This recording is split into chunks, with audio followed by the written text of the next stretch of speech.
Hello, and welcome to the 3 Up Moon live stream, everybody.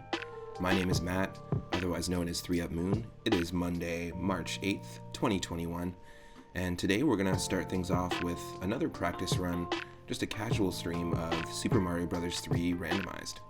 This is a game I've been practicing for the last few weeks. I pretty much stream a lot of different retro games, but a lot of retro games randomized, and RPGs on the channel every single day at 1 p.m. Pacific onward. If this is your first time in the channel, or you're not following the channel already, consider clicking that follow button. It lets you know when and what I'm streaming next, and when I go live. And it's possible you're watching this after the fact, and not live, and if you can't catch me at 1 p.m. for whatever reason, or throughout the day, you can actually go to the YouTube channel, and if you may be watching this on the 3 Up Moon YouTube channel, I've got every single stream posted in full there, and organized playlists. So this is part 23 or 24 of our Super Mario Bros. 3 Randomizer run, I believe. I think that could be how far we are into Super Mario World, but what this does, and you can go check out all the other runs on YouTube, but what this does to Super Mario Bros. 3, we're using the in-browser web randomizer, is we're shuffling around the levels, we're shuffling around the palettes of the levels, the enemies and their palettes, all the power-ups, the boss health, so the Boom Boom health. Bowser will always have the same amount of health, of course, because you just have to get him to break the bridge underneath him, so it's not really health-based. What else is shuffled? Warp pipes are shuffled around. And yeah, level location. So you'll see, I think toad houses as well. You'll see just how crazy it gets. Now, one of the things that's really cool about randomizers, and I think one of the first randomizers that really popularized the idea of shuffling around items and enemies in retro games, is Link to the Past. And we started one of those a couple days ago. We did our very first Link to the Past randomizer run on the stream. But one of the things I really like about randomizers is that you can create a new, unique experience for a game that you think you know, or a game that you thought you knew everything about. But the cool thing about the in-browser Super Mario Bros. 3 Randomizer, which isn't the most updated one and isn't really considered the standard one people use in races and things like that, is it does allow you to use more than just the hex characters and numbers to input a random seed. The seed is what determines what gets shuffled around and what you get each run. And the web randomizer lets you use any character. It's not just 0 to 9 and A to F, like in hex code and most randomizers. It lets you put in any word, any letter. So last week I actually did a whole bunch of tribute randomizations to using the usernames to tribute some of my favorite retro streamers that I've met since I got on Twitch here.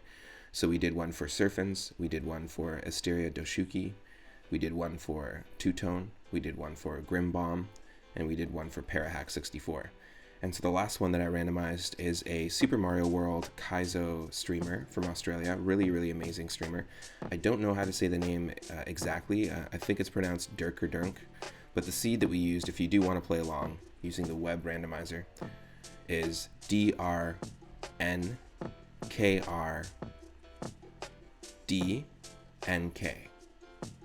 And I'll just write it in the chat right now. Hello, Michelle, by the way. Welcome to the stream. So this is the seed. You should also go check out his channel. He's a really great streamer. He plays some really fantastic Super Mario World ROM hacks. He also tests out and does test playing and that sort of thing for a lot of people as their hacks are being made, which is really cool. And just a generally supportive, awesome vibe in the chat. Really, really great place to hang out. He engages with the chat and still is somehow able to play those ridiculously difficult Kaizo games while doing so. Definitely check it out. And we'll start the run here in just a moment. So stick around. I want to say thank you so much to Grimbomb for the recent gift sub. You brought us to 20 subscribers already. That means a lot, so thank you so much. And I want to say thanks to the most recent followers just before we bring the game up here. The most recent followers of the channel, welcome to the stream, Hella Sleeper and Gothioso. Really appreciate it. Thanks for the support. Stick around. and Super Mario Bros. 3 is up next.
Alright, welcome. The music we've been listening to, if you were curious, is a YouTube Super Mario 64 lo-fi remix. It's sort of a mixtape of 4 or 5 different remixes that people put together using the file select, the castle lobby, the Dire Docks underwater level, and Bob on Battlefield, I believe. Songs from Mario 64, but just remixed. There's some really good ones in there. Those games are fantastic. They've got an amazing soundtrack. And still, again, it blows my mind that the same composer composed for the early Mario games as well as Link to the Past, which we've been playing on the channel. Let me get this game going for you here, and also let me get the audio and video. The moon. There we go. Hello. You should be able to see me, and I hope also hear. Yes. Perfect. Hopefully it's not too loud. Alright, so right away you'll see things are super shuffled. The palettes are shuffled around. Looks like we're in a snowy World 1. But the levels aren't going to necessarily affect that, or reflect that, sorry. You've got neon pink World 1, 2 right here. It's pretty crazy. I am going to actually share all the randomizations with each retro gamer, respectively, that we used their name for the seed for. So, Grimbomb, Two Tone 8, Stereo Dashuki, Parahack 64, and Durkadurk. You're gonna get get this randomization. I'll send it to you.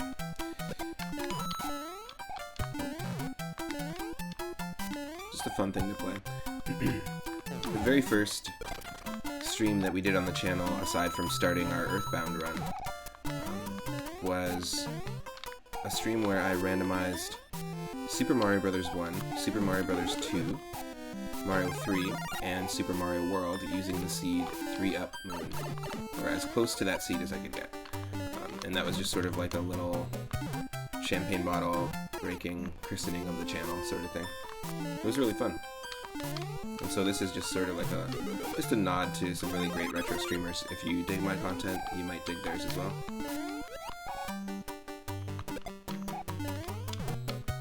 Yes, please. Damn. Wasn't quick enough with the tail. I didn't see that. That's okay.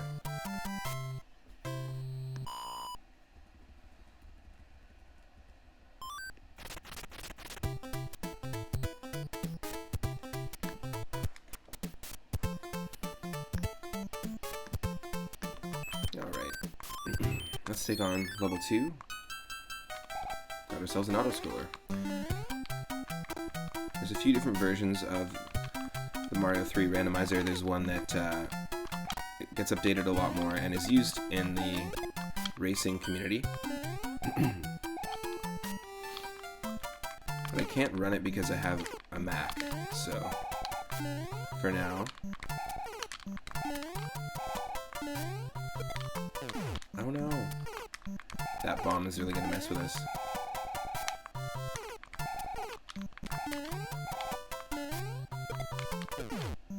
Damn. That bomb's gonna get us every time. Bomb spaghetti.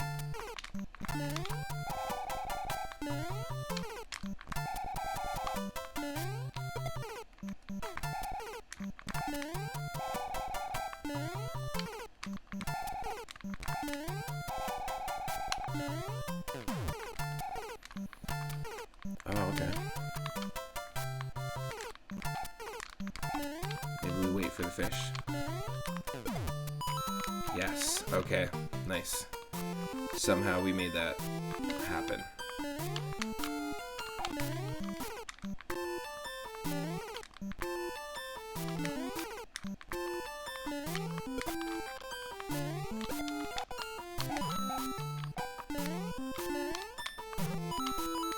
Oh no. This is crazy. This level would be insane to handle in a race, and to have this be our second level is pretty nuts. Now I do plan on doing a Super Mario Bros. 3 Randomizer Race with a fellow streamer, Craig SMB3, who is a Super Mario Bros. 3 speedrunner. And we'll use the more updated randomizer, because what it does is it removes auto-scrollers. It will actually place the Angry Sun in any level, so right now we won't actually see the Angry Sun. It just gets replaced by another enemy, but the Angry Sun itself is not in the enemy pool, enemy randomization pool. So we'll be using stuff like that. But for example, perfect timing. This is the Angry Sun level, and it became a cheap. So this level is normally really tough in the original game, and it usually gets a lot easier because the tornadoes just become one enemy here.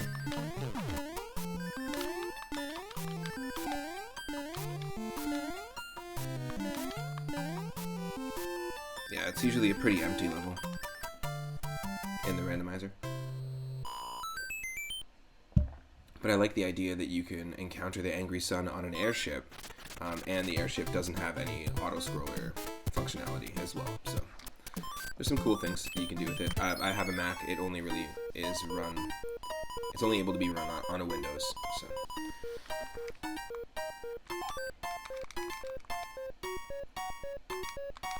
And specifically, I have Big Sur, the new operating system, and so there's a lot of compatibility issues right from the get-go, especially with third-party companies and software and hardware, actually, all of it. Oh.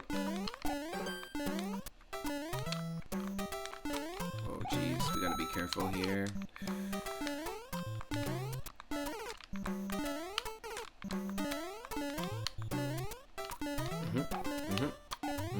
Avoid that.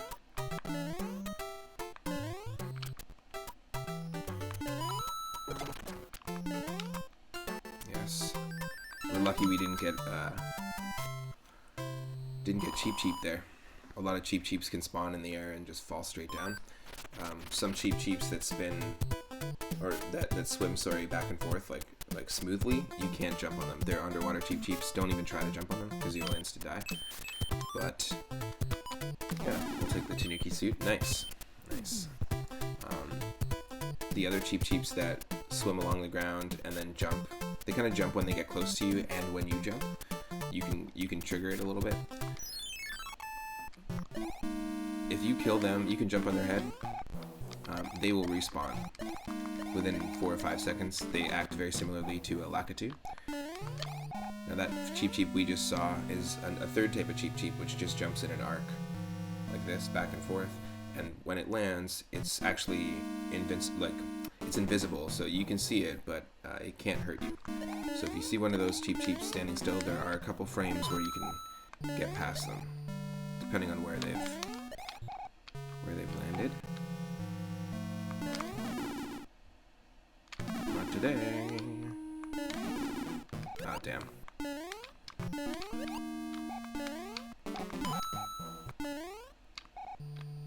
Obviously we can get a warp pipe up there, or warp whistle, sorry, but we don't need it. I'm not going to be doing any warp whistle usage. Oh, it feels nice and refreshing to dive back into Mario 3. I've been playing some Link to the Past Randomizer on the stream, and a little bit of Mario World Randomizer, because it's, I'm trying to get a little better with Super Mario World in general, so that I also plan on doing a race with another streamer of that, but I'm trying to get better so that I can just also get better at Super Mario World ROM hacks, and there's one specifically that we're playing right now called Curse of King Boo by Parahack64. Really cool technical ROM hack, but very difficult. So I'll be playing a little bit of that this week as well, just to get a little bit better.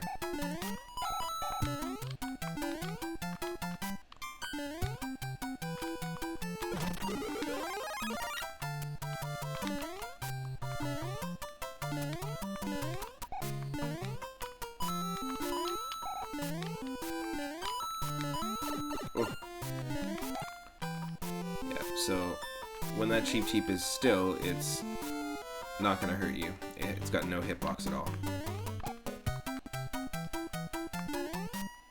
And also the more updated Mario 3 Randomizer removes all auto-scrollers except for this level, because this auto-scrolls up and sideways, like vertically and horizontally, and it will break the game if you remove the auto-scrolling. You actually will hit a wall, and you won't be able to actually access the vertical sections. So that's the only one that they leave in as an auto-scroller, is this one here. It's not a terrible one. I have to say this is probably my favorite one of all of them. It's very simple. The ice one is the toughest one, where you have to be jumping on one-tile platforms that are icy.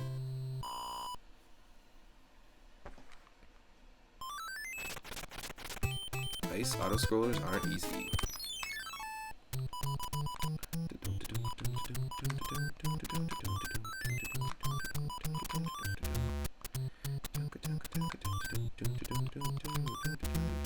Nope.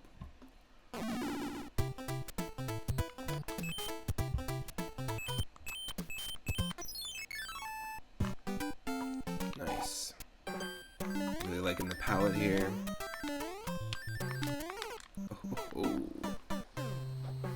There's two types of those white, I think they're called nippers, the little munchers that jump up and down, the white ones with eyes. So there's the kind that move side to side, and when you jump, it jumps. It'll jump up to try and get you.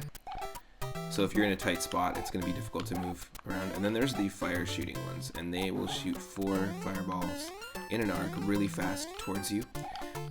So you pretty much have to always be moving. They're really, really tough to deal with.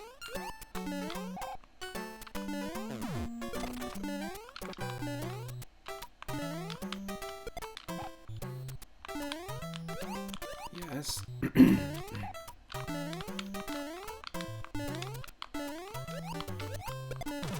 No.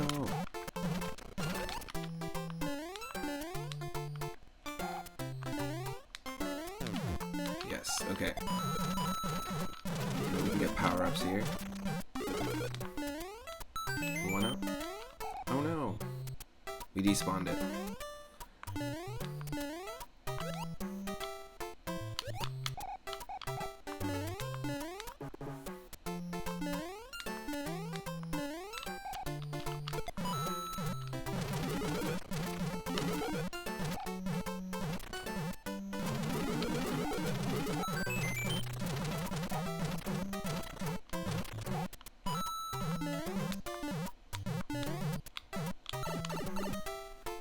We didn't get any power-ups.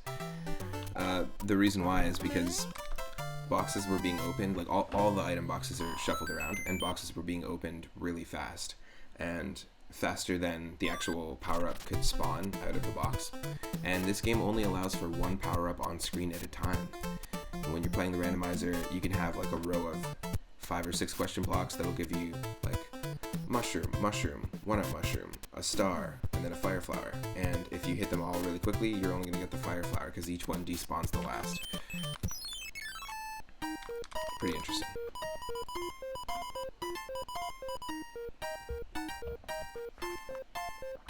Going for the third box as always. Third box for 3-up moon. And that's Raccoon Leaf it up.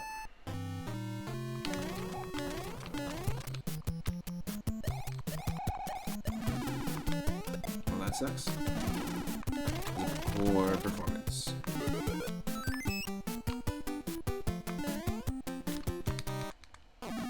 Nope. Nope.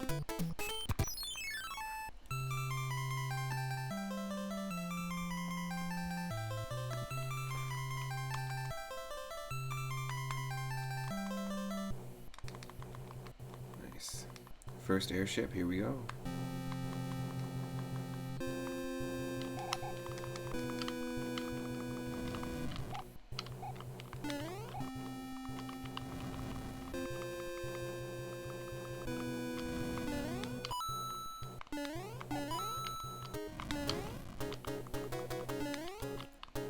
So the fortresses that we take on aren't shuffled to avoid a soft block situation.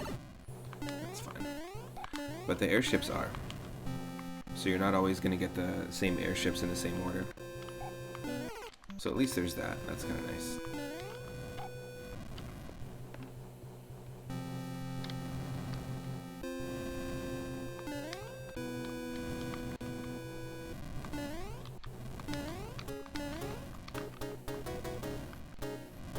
Yo, Kyle, how's it going? Welcome to the stream. How is your day going today?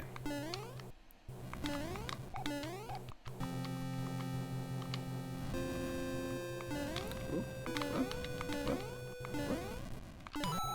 Nothing. Nothing. Of course we're not going to get a power-up.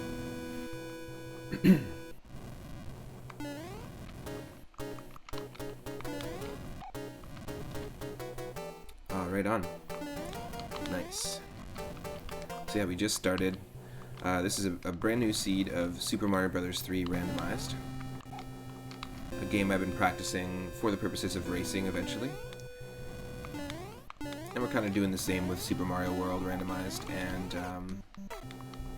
I'm actually excited to get into some Mario 3 ROM hacks because there's some really good ones out there.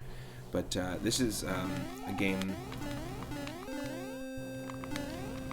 Like, we randomized this game using a randomization seed, and the seed that we used is the name of another retro streamer and Super Mario World ROM hack streamer named Dirkrdnk, D-R-K-R-D-N-K. So you can actually play along if you wanted to. Cool. Great. Missing the star. So We got super lucky. That was a one-hit wonder KO. We could have had anywhere between 1 and 15 hits.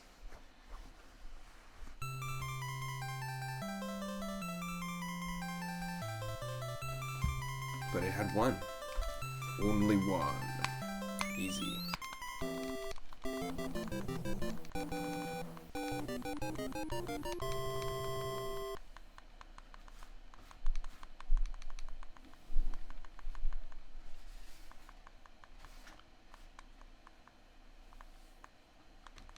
So Kyle, the other day you were doing, I think it was last week or so, you were doing a D&D Dungeons and Dragons stream.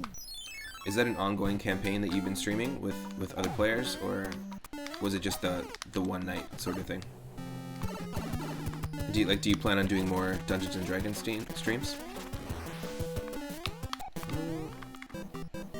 Sorry about that. Little save state mishap there.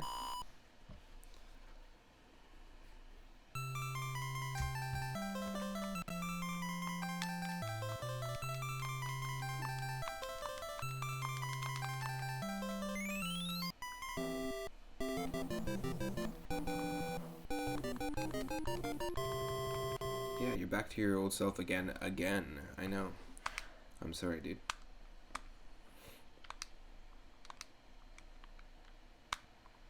Greetings. There we go. Yeah, let's use the Fireflower. Oh wow, the palette is ridiculous. Looks like one of the frames of the Starman like invincibility animation. Just one of the ones that flashes. Kind of glad not to have it actually. It's annoying to look at. Start over.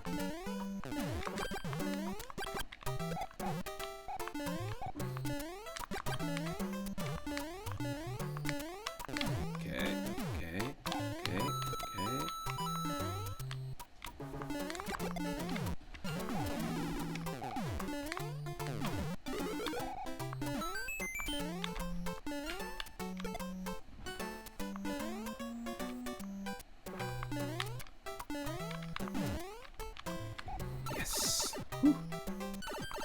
That was tight. Those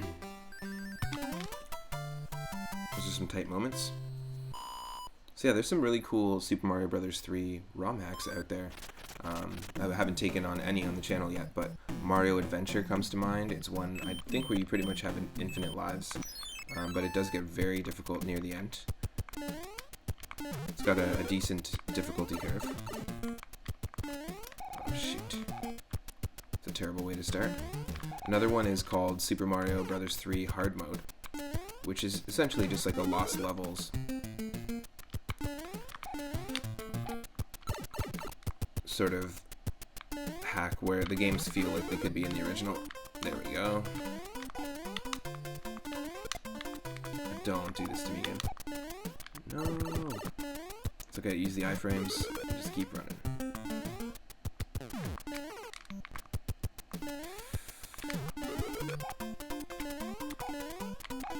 But yeah, I'm excited to play both of those. And then Super Mario Bros. 3 Mix is another famous one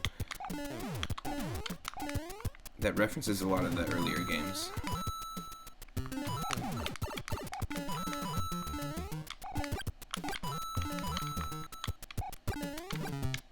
Oh no.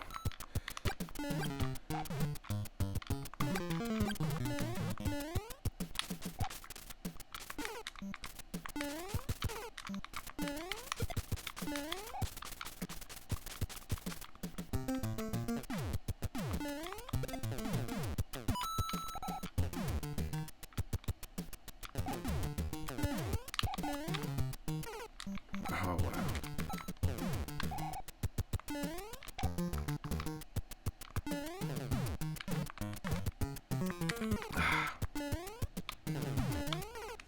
No way. Huh. Yes. No.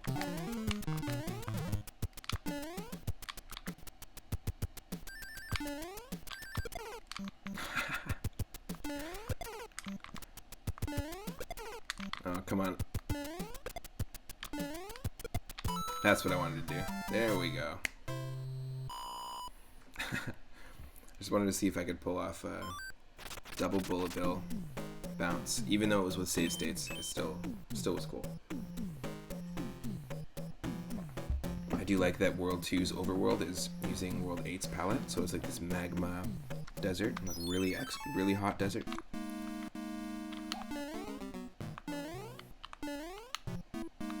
Wow.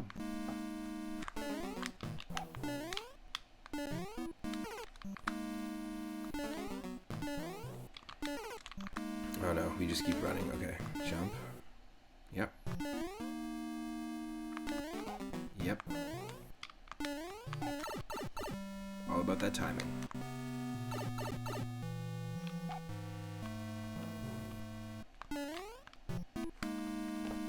Just a second here.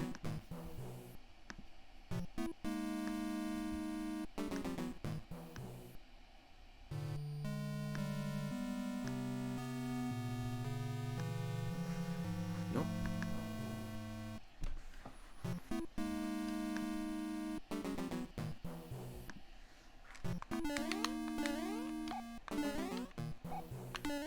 So I was playing some Mario Maker 2 last night, and it just got me wanting to play some more Mario, but also to start streaming Super Mario Maker 2.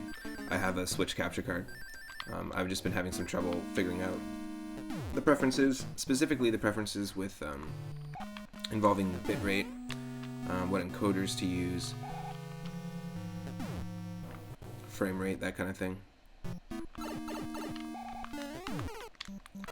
But I do want to get it working because I do have a ton of levels there, and I've been trying for a while. I've had the game about 2 years now, and I've been really trying to beat my high score in Endless, and my high score in Endless normal is actually only 33, which is not a lot.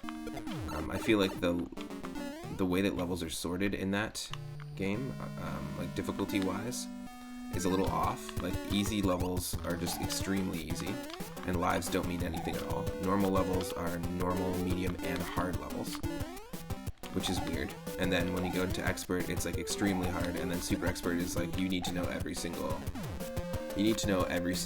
aspect of how Mario works in each style, and you need to be able to do things like spin jump forever off of, like, you need to do like Kaizo techniques basically, or you need to figure out like shell jumps and things like that. And I just feel like it's not super balanced in terms of the normal mode should be like accessible to like even a novice Mario player or even a beginner, you know. But for some reason, there's a lot of like really technical levels. I haven't played it for a while, but I do have the Switch capture card, and think what I want to do is stream our goal to beat that world record. Also, I have my own super world, which is 40 courses, 6 worlds. And yeah, it's a whole bunch of levels that are called 50 coin dash, and basically, they're not speedruns or anything, but they're basically big levels, big themed levels that you have to collect all 10 red coins in, and all 10 50 coins before you can complete the level. And I've got a bunch of them. I'd like to show them off, and I can share the level codes with people as well. It could be a fun stream. Okay, come on, just get past this. Just get past this. Nope, not even getting that 5-up star. That's okay.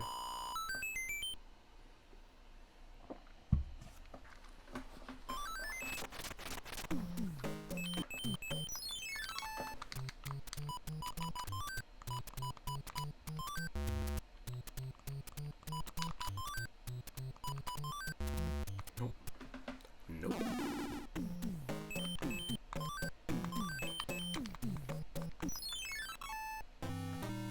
Yo, Daryl. How's it going? Ah.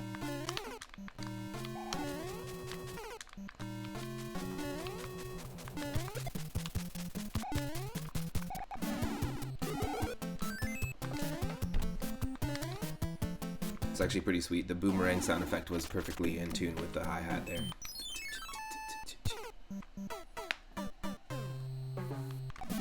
Going well. Starting Final Fantasy IX. That's not new.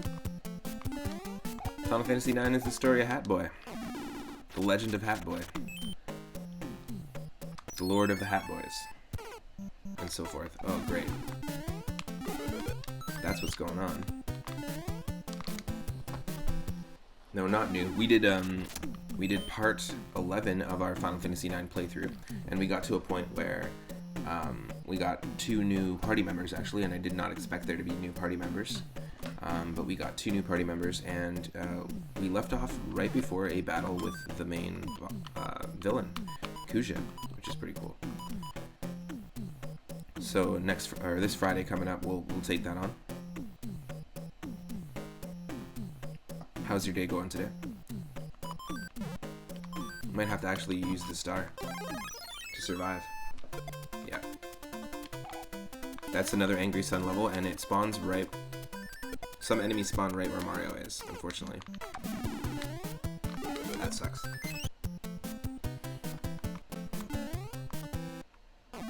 Sorry. Let's do this again. If you don't have a star, you're pretty much screwed. Or another power-up.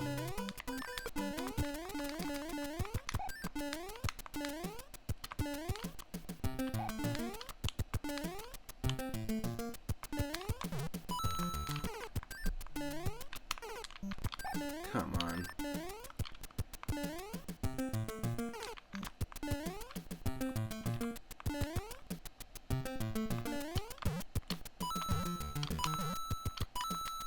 Yes. That's such a tough part to get by.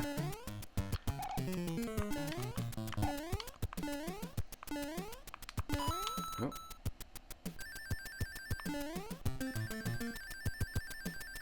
Yes.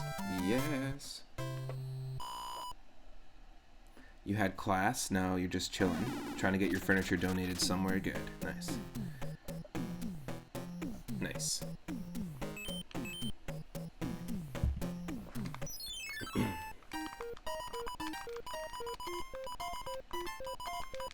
Got that 3rd chest for another Tanuki suit. I will take a Tanuki suit. Thank you very much.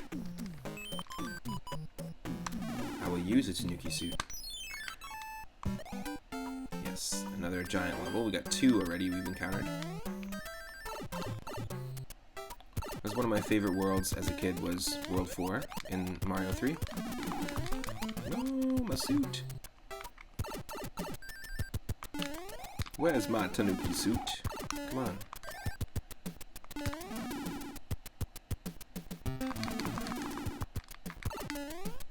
Don't die.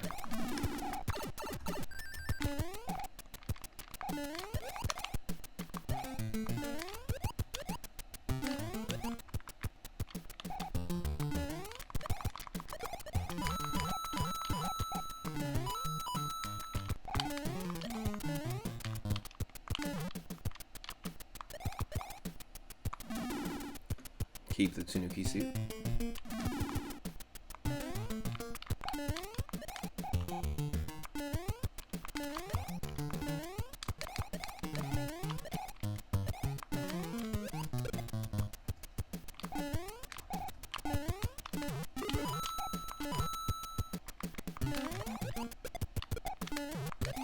Yes.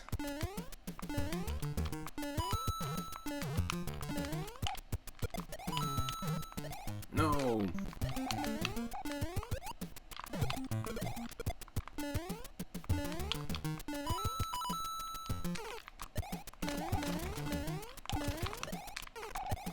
Come on. There's a lot of nonsense going on right now. A lot of Super Mario Bros. 3 nonsense. And it's all coming from me.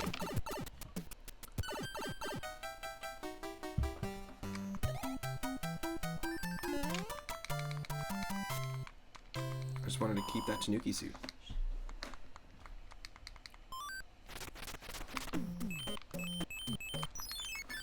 The pyramid level is a fortress.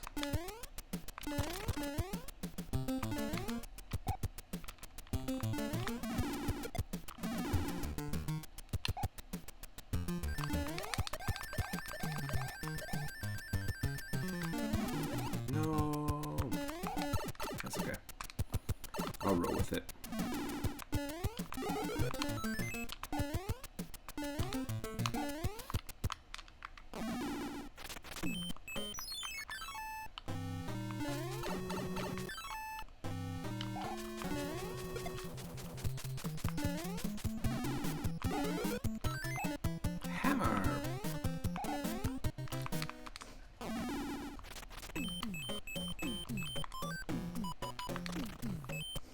Hope everyone's having an amazing Monday so far.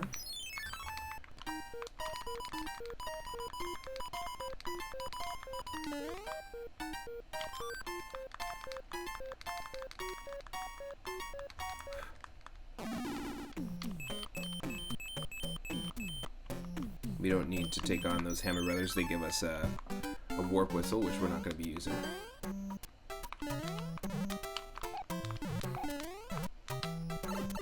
Damn.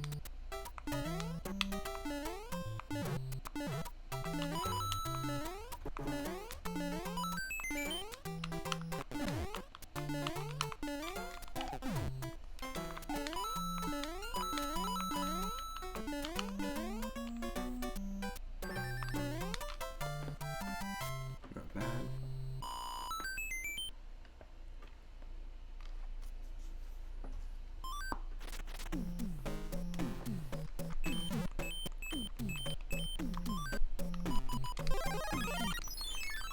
Nice, we're already at Castle 2. Airship 2. It was a total cop-out as a kid when I was like, sweet, we get to go to the castle level. And then it's always an airship. It's like, where's that dang castle level? And then they gave you Super Mario 64, and you're like, ah, the castle level. I got it. I got it. Oh. We attempted to complete our Pokemon Stadium 2 randomizer last night, but after like 5 attempts with randomized teams in Challenge Cup in the Ultra Ball tier, where all the Pokemon's levels are 60, all their move sets are randomized, and the teams are randomized, it was a no-go. We're gonna have to attempt some more of that later this week. We just have 2 more tiers to go, and then we'll have cleared out Gym Leader Castle, beat both champions in that game, and then won the trophies for every single cup in Stadium mode. And we've attempted Ultra Ball tier a couple of times in the last few streams, so it's giving us a little bit of trouble. But it's also very, very fun. Despite not being able to build the teams with the chat, I'm going to be, because it just serves as random moves, but I'm going to be starting a regular series on Pokemon Showdown, where we get together on stream and we'll build teams as a chat. You can use all the Pokemon from all the different generations. We can do a team of turtles. We can do a team of just red Pokemon. In terms of the mono, they have a mono meta that you can play. There's all sorts of cool things that you can do, and everyone was super helpful in building teams in the Pokemon Stadium 2 randomizer. I just want to take that vibe and continue doing streams in that vibe.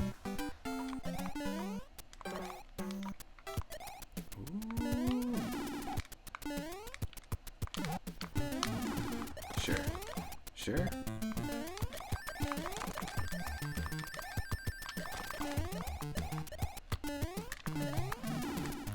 Oh, that's fine. Look, the world is our oyster here. Ah.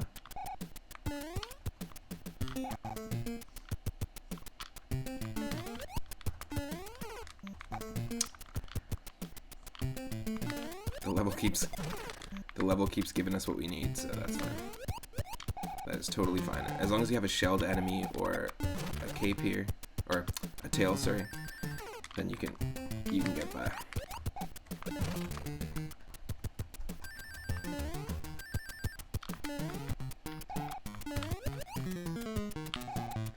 No shelled enemy.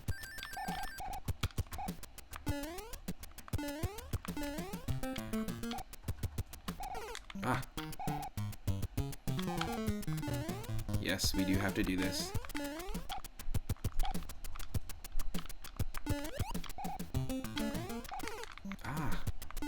Come on.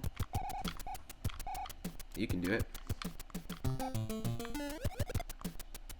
Nope.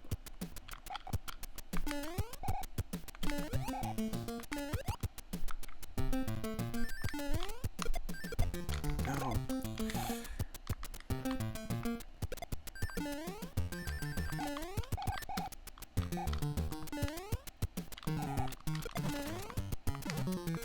Yes. There we go. There we go. Bounce off the dry bones into the course. Clear. Let's do this.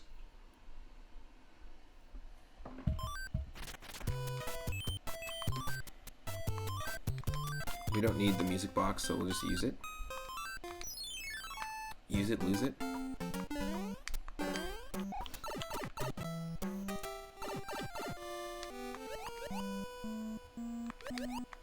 We can't jump on enemies, even if they're Koopas or Goombas underwater.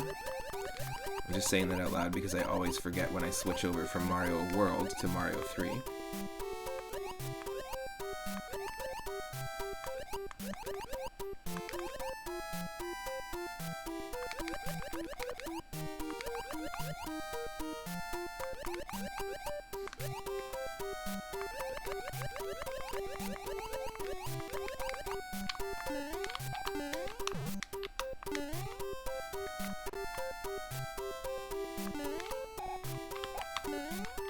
Ah! There we go.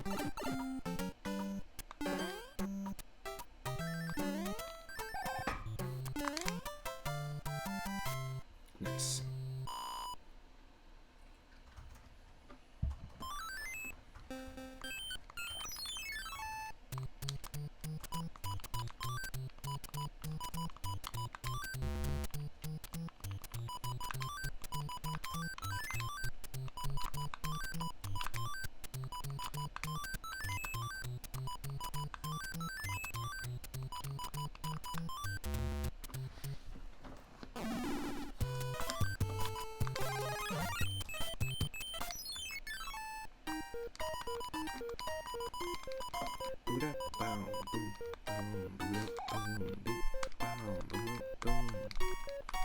Of course, Toad is a mushroom dealer. What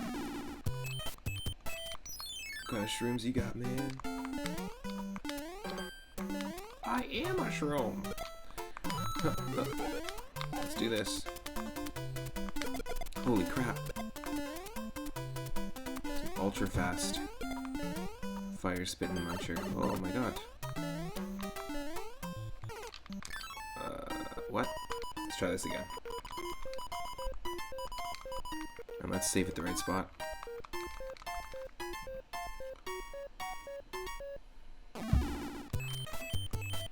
Okay, this is a crazy random version of this level. Sometimes you get some really good randomizations and you get some crazy ones. This might be good and crazy. Whoa.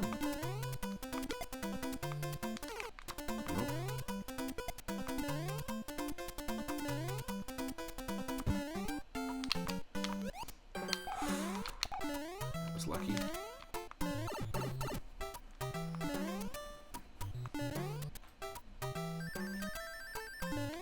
Oh. Really don't like dealing with those muncher plants that shoot fireballs. These ones are faster than usual, but they shoot a very quick arch of fireballs. And you always have to keep moving.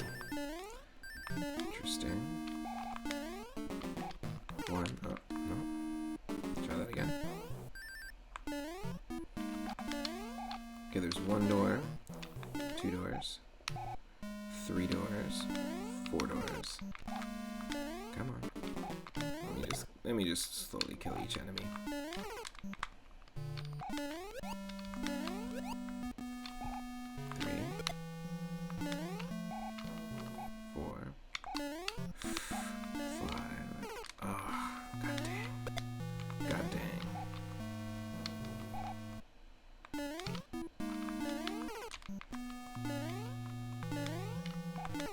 So the Cheep Cheep, once you kill it, it just keeps respawning. This type of Cheep Cheep. like a Lakitu. So we gotta just watch it. Watch its back. And it will be back. We're quick enough. Okay, we just have to get to the 6th door. Otherwise, you're in here just bouncing around in the maze, and it's just super annoying. It takes up a lot of your time. There's a few levels like that that you just need to know where you're going, because they can get really confusing in terms of how they're set up like a maze. And they're basically the precursor to the ghost house. We wouldn't have the ghost house level if it wasn't for that type of level in this.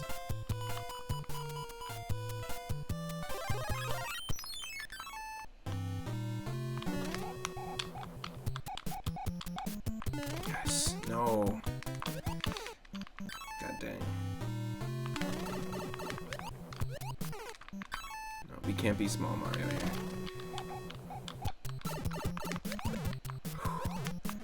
Because this tile of water really, really messes with you.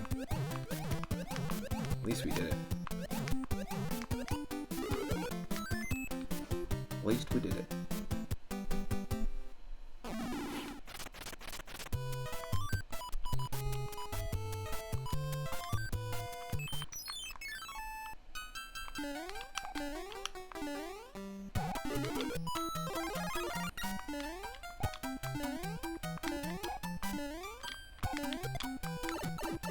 No.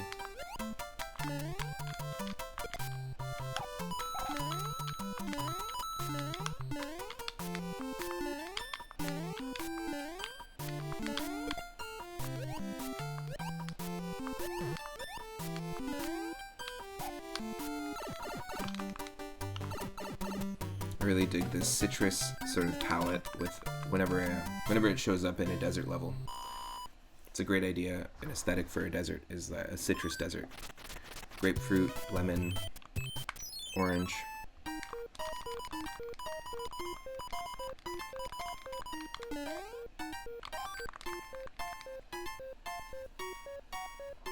Little tangerine Sahara vibes. Nothing wrong with that. Yeah, sure. Let's P-wing it up.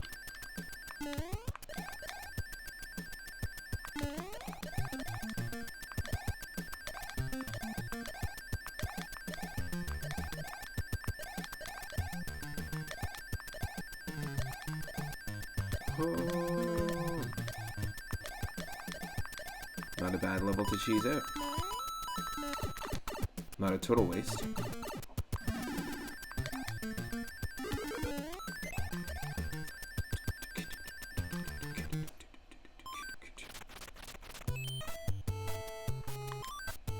Got $42, 42 coins. Pretty sweet. Let's go ahead and get some of these bonus houses. See if we can't pick up a couple more items.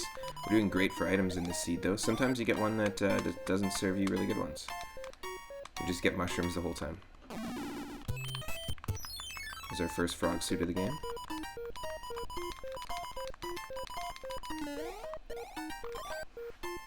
Nice.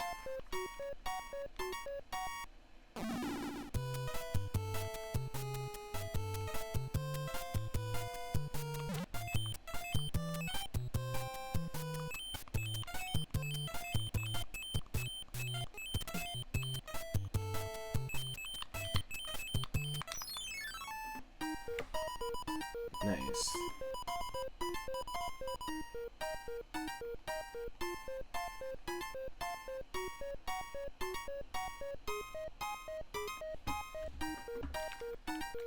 I'm gonna hit the third one, and it's another leaf.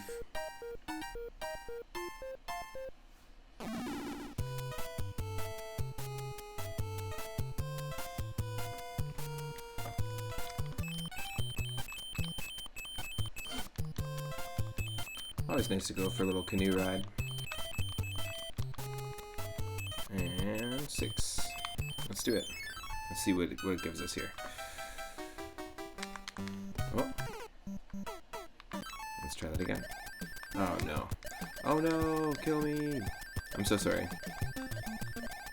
controller wasn't plugged in. I had to re-plug it in, and I didn't press the save button. I pressed the save button when the it just mapped to my controller when the controller was not active.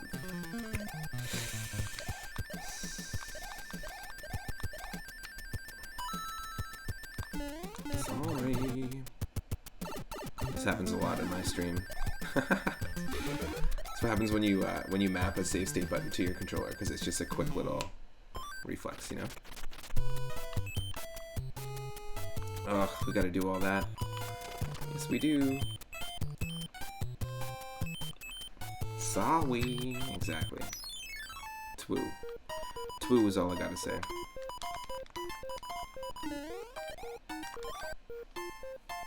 It's a nuke.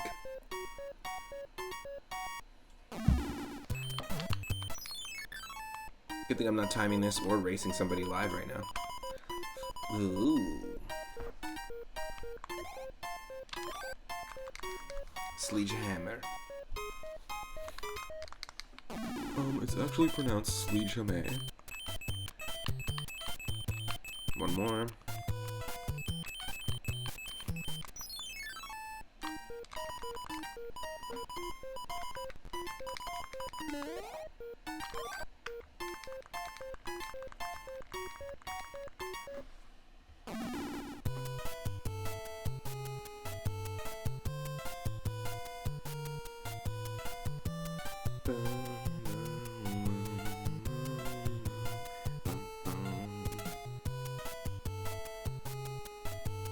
Water music has to be some of my favorite music in most video games, except the levels aren't my favorite levels.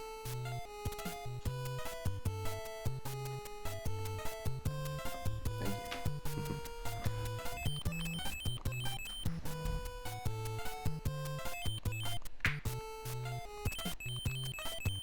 All right.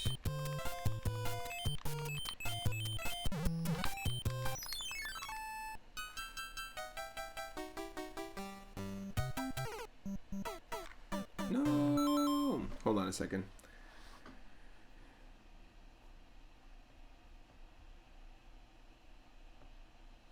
My apologies. My apologies. Getting distracted. And distracted by notifications popping up, all sorts of stuff. Yo, yo, yo, yo, yo!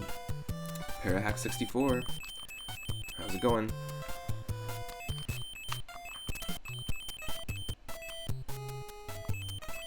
We're on World 3 of another one of my Super Mario Bros. 3 randomizers. Ooh, Point Break Streamcast, thank you so much for following. Much appreciated. Welcome to the stream. What is up? I'm on World 3 of a run of Super Mario Bros. 3 Randomized, and the randomizer I'm using allows me to put in any character I like, not just a limit of A to F or 0 to 9 for a random seed.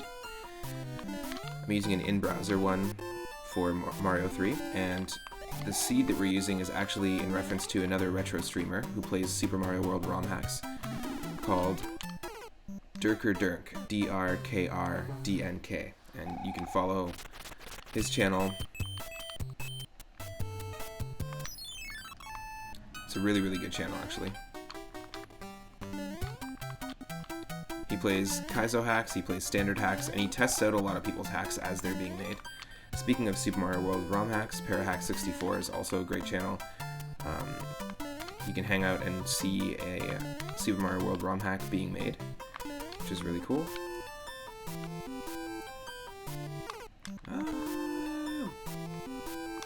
And Point Break Streamcast, who just followed, is also a good friend, Derry, who is putting together, it's like a gaming podcast channel. You can also give them a follow as well. It's going to be live interviews with gamers and also multiplayer streams, I guess, where you're going to be doing some gaming with other streamers and musicians and stuff. That's pretty cool. I'm 100% down for that. Gaming and music are the through lines of the channel.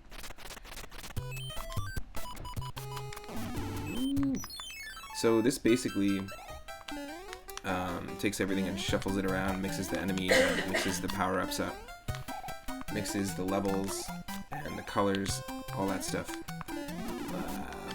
And we're not doing amazing.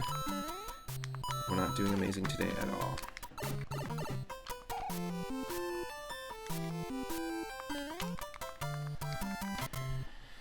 Okay, I'm gonna do a little focus moment. Have a sip of coffee.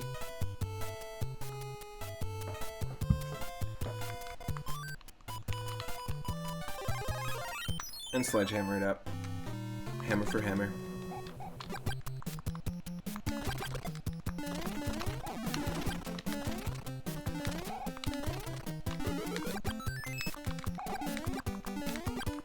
Nice. Cool.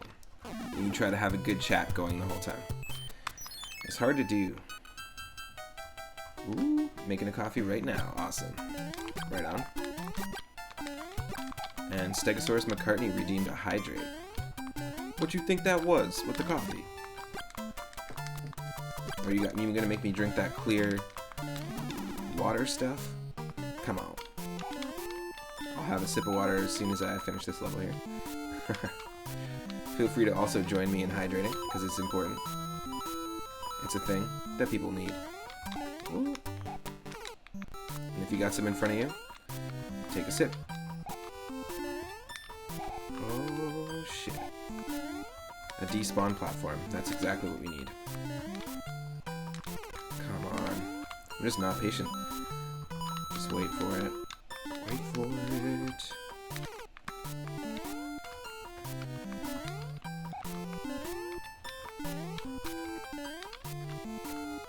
There are parts that I just get stuck at that it's completely unnecessary for me to get stuck at those parts.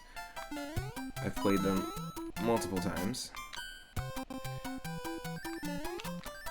I sometimes just get into the loop. Almost like a Cortex loop where it just... I make the same... Like, I'll do like a really cool move, and I've said this before on stream, a really cool, like, clutch moment in a level, and then I'll have to do it again, like 4 or 5 times. Maybe even 10, 15 times. I totally destroy it, and then it removes all the cool from that moment. Instantaneously. And I think that might count. Dairy, for sure. Fully hydrated. Oh, ka-chunk. It's all good. Let's take the Raccoon Mario into the fortress. So this one isn't going to be randomized. So we're always dealing with the water fortress here.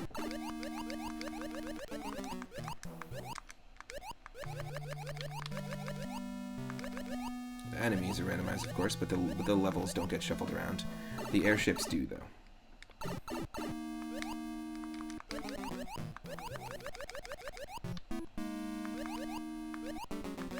Ooh. Shoot. Shoot. There we go. Done.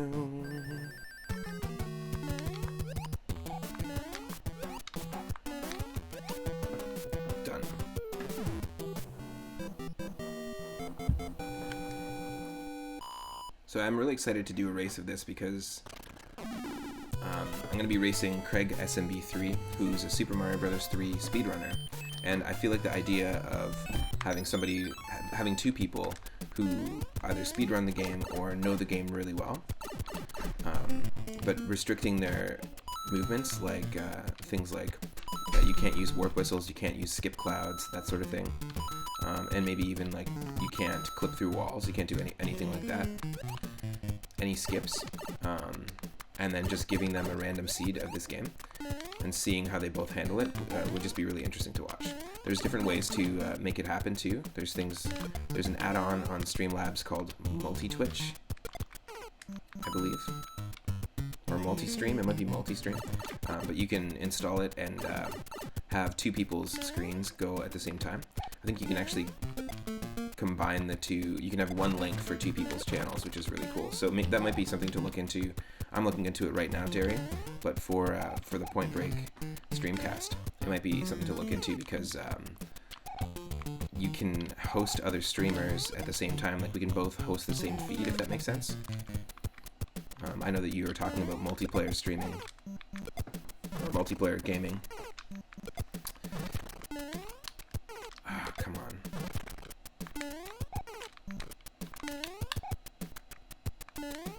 The cheeps really get in the way.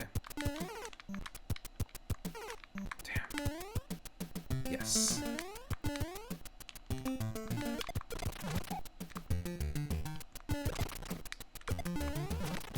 Ooh.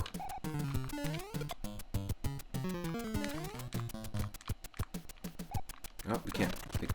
Oh, damn it. I wasn't able to pick that up.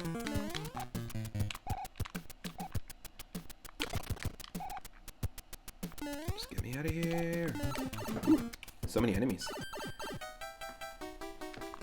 Once you get tier 1 with Twitch, you can have multiple streamers on one stream. Nice. So I made affiliate a month in, actually. So we made affiliate on February 18th, a month into streaming every day. So now people can actually subscribe to the channel. You can subscribe, actually everyone with a monthly subscription to Amazon Prime can actually get one free subscription to any Twitch streamer that they like. One free monthly sub using Prime. And it doesn't cost anything extra, but it does support the channel. So I highly recommend that. If there's somebody that you like, if you want to support this channel, yeah, definitely.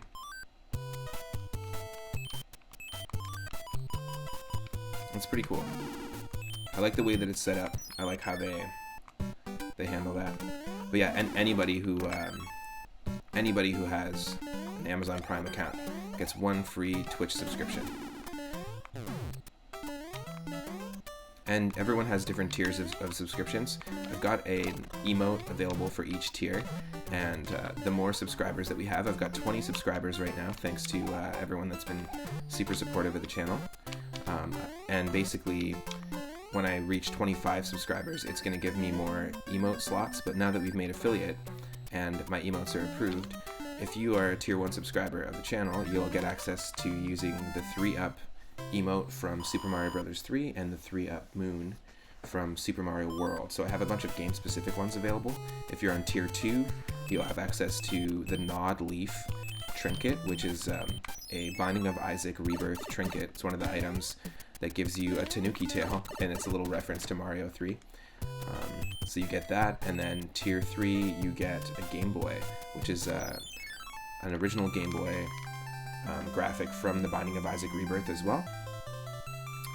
And it's also a trinket. So I've got a few. I play a lot of the Binding of Isaac Rebirth. We play a lot of randomizers. So I've got a few game-specific emotes that people can earn. And also anyone that reaches 1,000 bits, 5,000 bits, or 10,000 bits donated in total to the channel will get custom emotes. We've got a 3-down moon. We've got the Smiling Baby achievement which is like a sun. I used the emote earlier in the chat from the Binding of Isaac. And we've got the moonstones, which are our channel points. The runes from the Binding of Isaac. You can unlock that as well for donating bits. It's pretty cool. And Derry, I've been learning a lot about Twitch every week, really. Setting up my alerts so that when people follow, like when you follow, there's an animation, game-specific animation. There's all sorts of really cool things people can do with their channels. And I've been seeing some really cool stuff. Hanging out in a bunch of different friends' channels.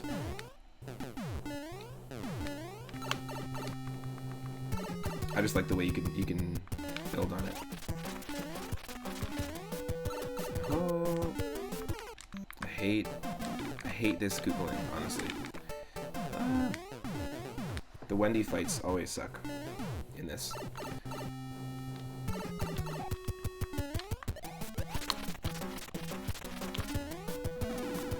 Oh. 3. Wow. Damn it. Gotta do it again.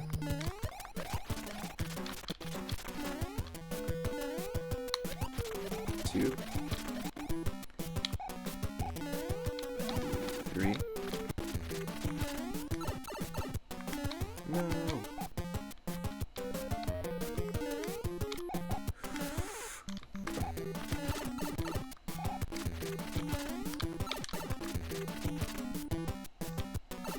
Oh, yes. Okay, just do this. Just duck. We're good. Damn.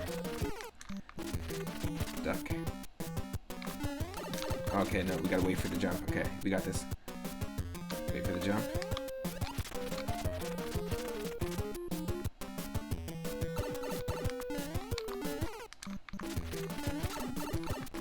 That sucks. Nobody puts Mario in the corner. Come on.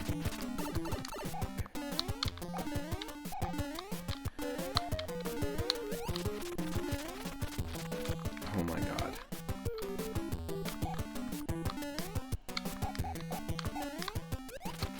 Whew. That was ridiculous.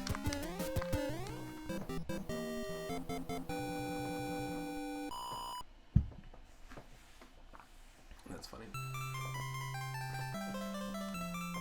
That's really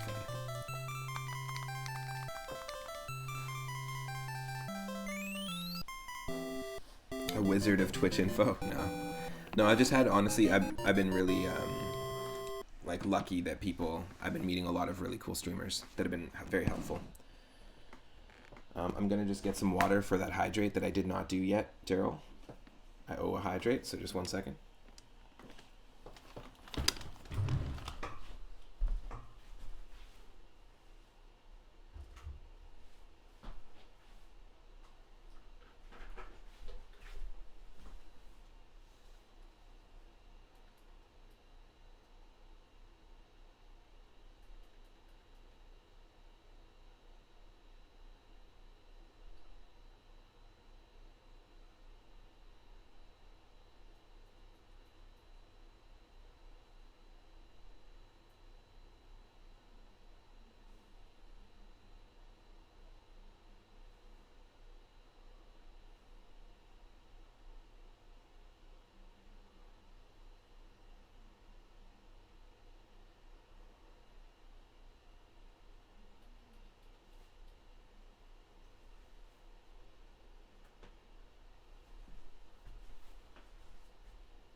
Got myself some water.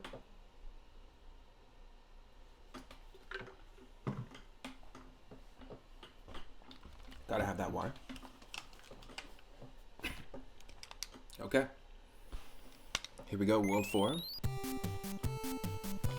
This always was my favorite world in Super Mario Bros. 3. Mainly because it was the giant world. There was a couple levels that actually had doorways that you could go through, and there was two versions, almost like an alternate dimension sort of concept, where there was one version of the level with standard sized enemies, normal Koopas, normal Goombas, and then there was giant Koopas and giant enemies as well. Pretty cool. Hate this level. The ice levels are my least favorite in this game.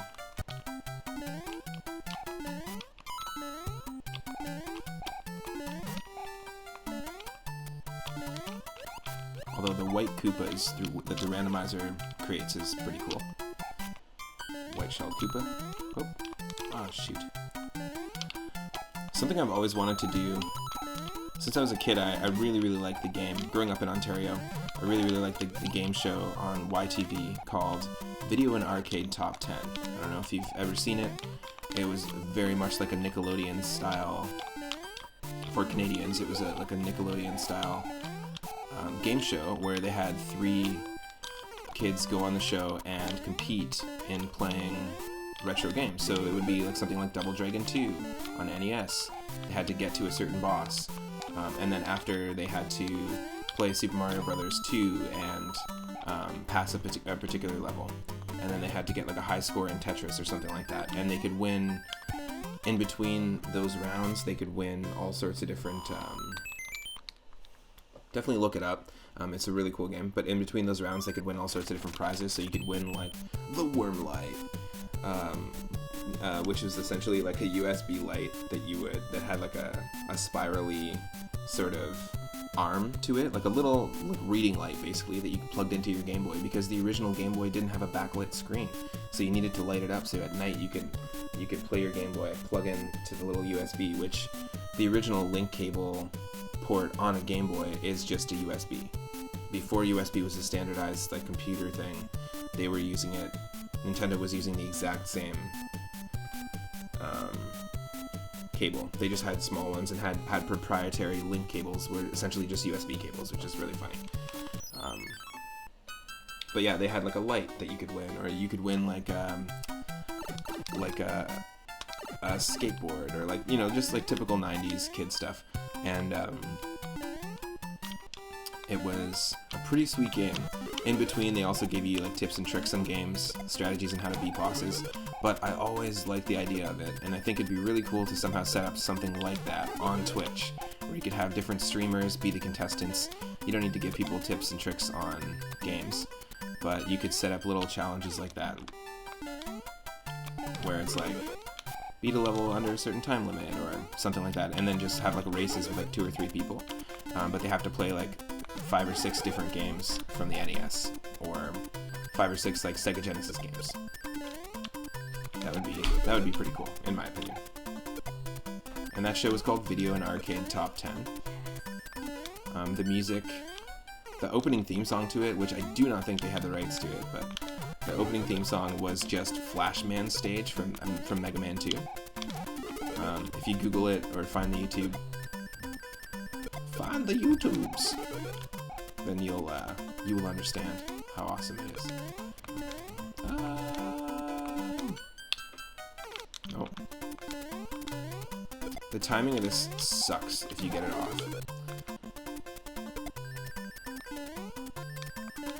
No. No.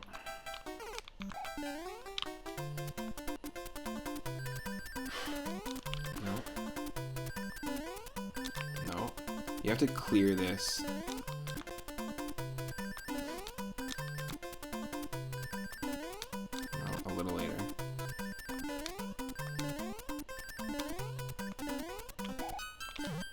Yes. Down, up, and we're good. It's a tough level.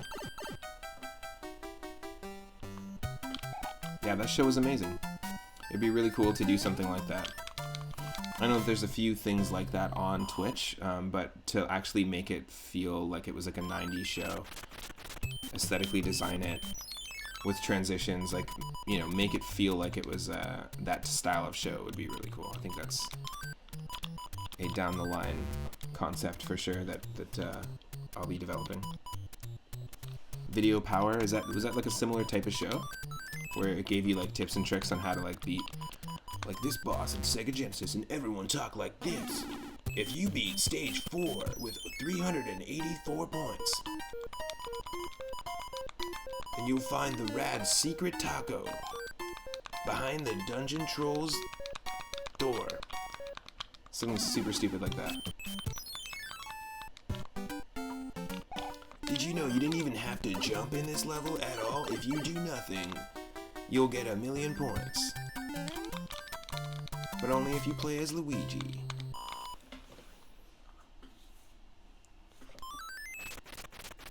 Video Power was the same. Contestants as well. The final 2 would run through a maze and grab as many games as they could keep. That's hilarious. Oh my god. It's like when you put people in the tube where it blows all the money around, they have to catch as much money as they can in like 10 minutes. That's so funny.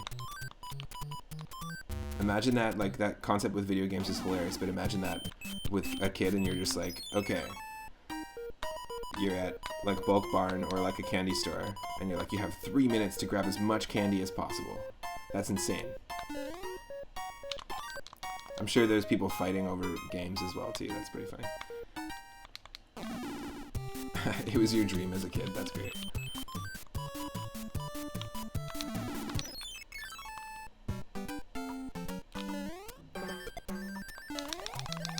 Bye-bye. No. I said bye-bye. Ah, damn.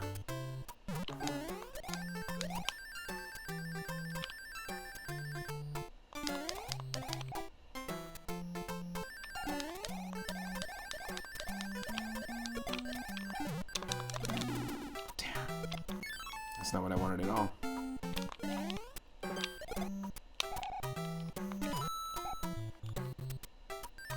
I wanted to despawn it. There we go. Bye-bye.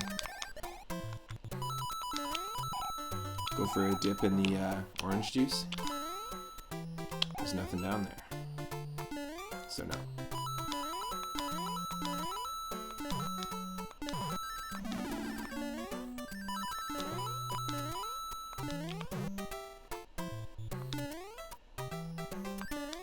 Nice.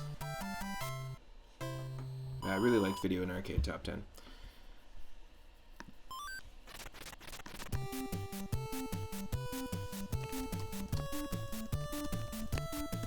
In fact, I'm just gonna do something really quick.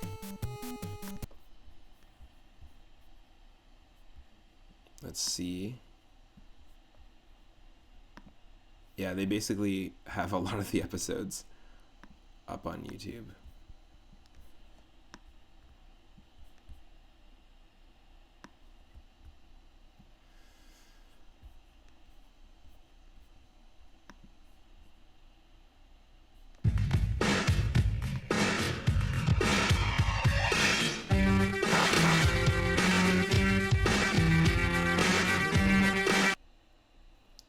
Well, that's not working.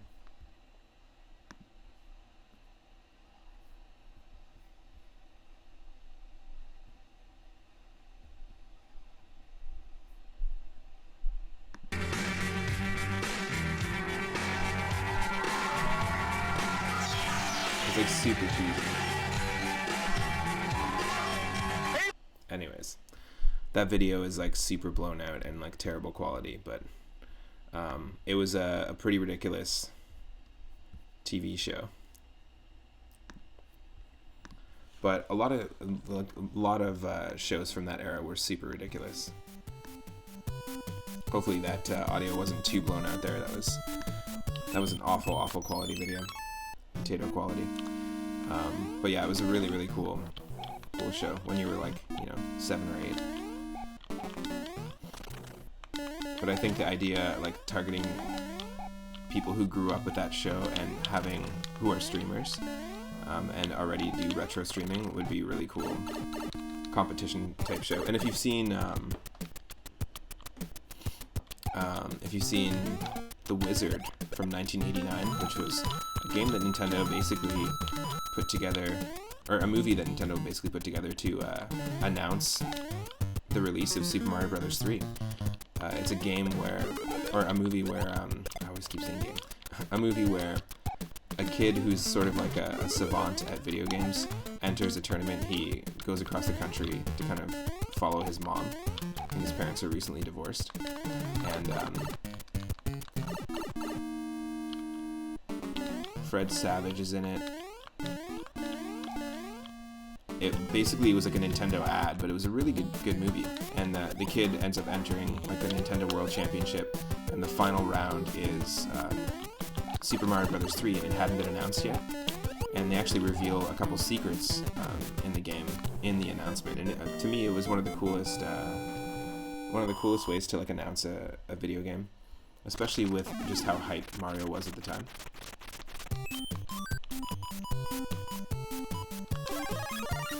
Really great movie if you haven't seen it, and if you like 80s movies, highly recommend it.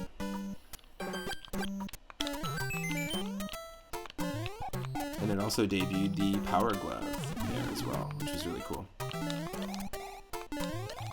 But I'm pretty sure it didn't work that well. I've seen a few streamers recently do Power Glove streams and try to play some games using it, and it's not the easiest thing in the world. A lot of sprite slowdown going on here.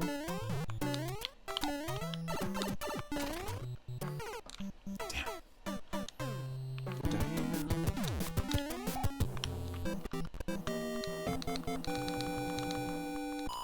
It also has a scene of, there's like a Double Dragon scene. Double Dragon is featured in that. Ninja Gaiden is featured in that movie. And what else? What other game? Oh, Teenage Mutant Ninja Turtles for NES is featured in that movie.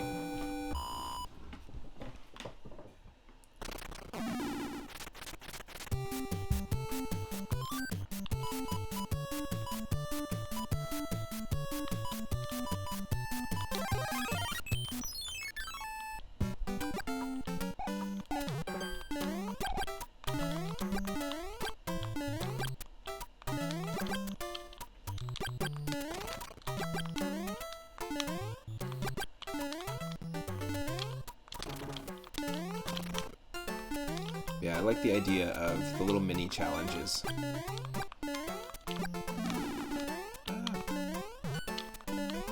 On a show like Video and Arcade Top 10.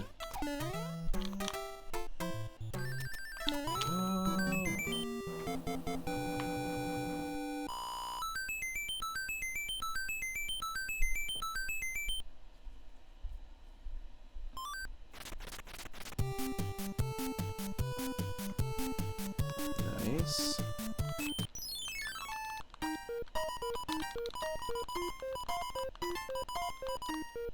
Number 3, as always, that Tanuki suit.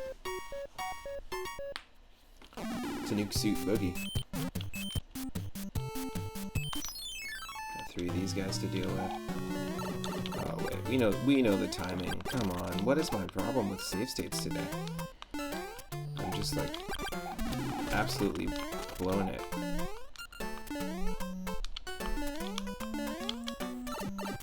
This is one of the worst performances. I'm gonna let you finish, but 3 Up Moon had one of the worst performances on Super Mario Bros. 3 Randomizer this year.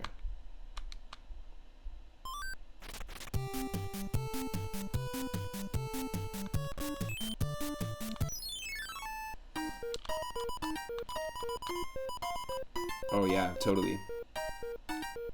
I'd be down to collab on something like that. Definitely, Darren, for sure.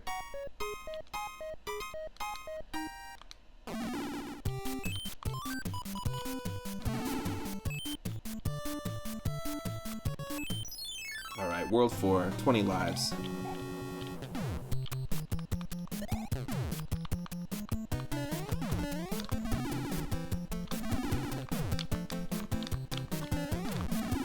There we go, that's what I'm talking about. Statue kill. We're out.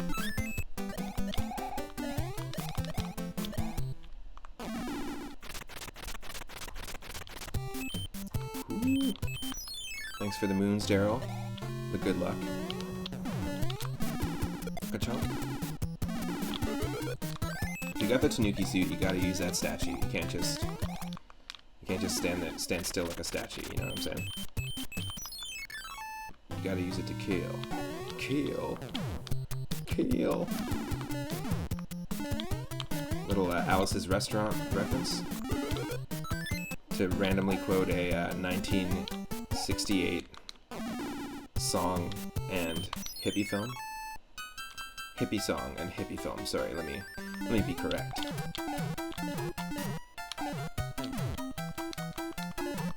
Oh, oh. Oh my god, look at these hammers. Look, it's not even dealing with Hammer Bros, I'm just dealing with the hammers. Hammer!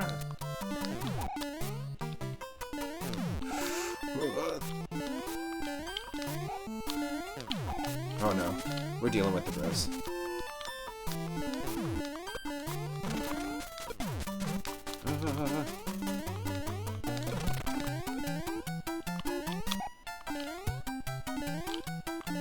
No! This is crazy. This level's already tough enough.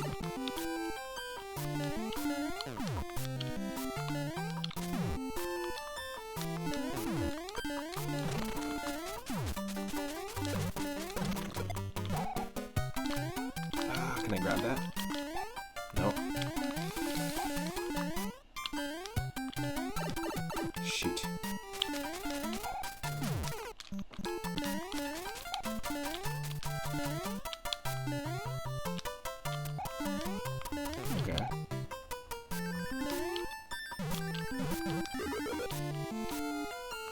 Yes, please. Where'd it go? Where'd it go? Where'd it go? We lost it. It despawned. That's alright.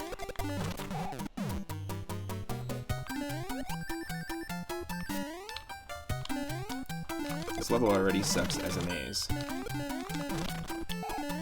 If you don't know where you're going, it just stops you in your tracks. But when you're dealing with Hammer Bros, like, they're in the same enemy pool. Fire Bros, Sledge Bros, Hammer Bros, Boomerang Bros. It is difficult. It makes the levels ultra tough.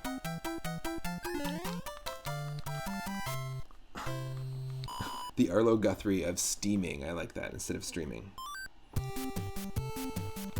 Hey, when it comes to steaming, I'm the Arlo Guthrie of steaming. The son of one of the legends of steaming.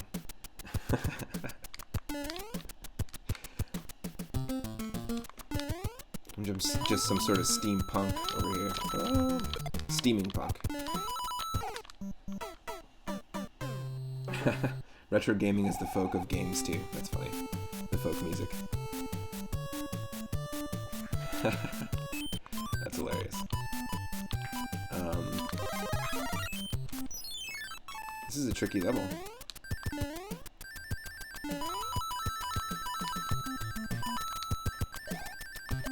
Dry bones falling from the sky.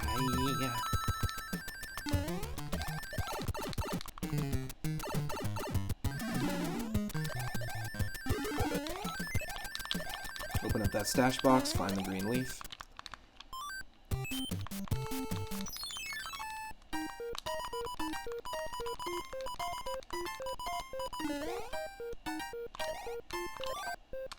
Another green leaf.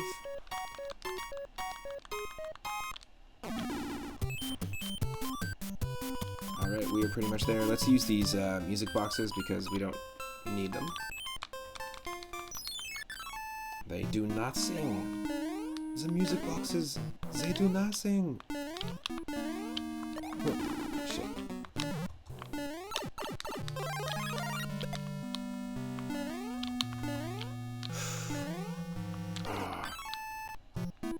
That's tricky. See, that's the proper place to save, is at the beginning of a level. It's the only place I should be saving. Yo, that was dumb. That was dumb.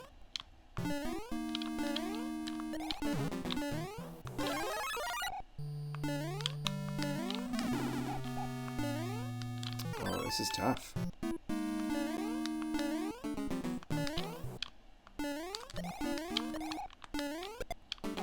Okay. Yes.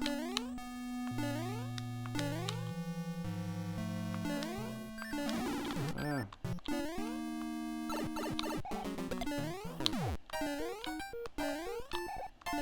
Oh no. The fact that this Cheep Cheep is on the ground there is not good. Because it's going to follow us to the boss room and kill us. So we have to strategically kill the Boom Boom when he's underneath us. Otherwise, we're screwed. The Cheep Cheep can still kill us after we kill the boss, is what I'm trying to say. And there isn't supposed to be an enemy in this room.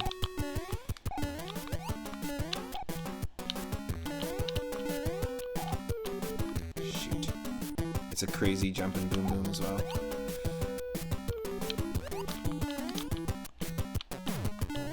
Nope, we're dead. Can't do it that way.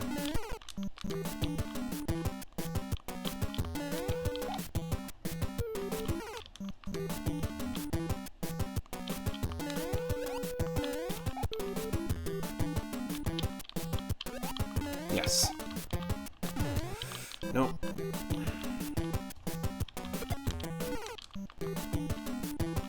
So we have to actually, like, literally get him only when he's just underneath here.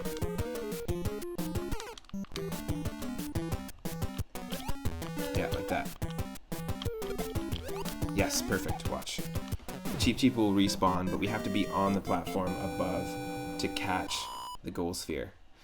The only way to avoid the Cheep Cheep, otherwise it will always come towards us and insta-kill us. Whew. Generally it does, yeah. I think most randomizers generally make a game harder. I was even playing Adventure Island 2 for the NES, which is a sort of floatier platformer, but really, really fun game. Which, by the way, Daryl, you mentioned you played Wonder Boy. You said it had a skateboard. You looked into it. And you said you played a game with Cam back in the day. I was watching another streamer, Abby Jams, play Wonder Boy the other day. It was like right after you mentioned it. And it was really cool. It's basically the same game, same developers, same exact style of game. But yeah, Adventure Island 2, what it does is it randomizes, it's the same thing, it's a side-scrolling platformer. There's bosses, and you have power-ups, like you have like axes that you can throw.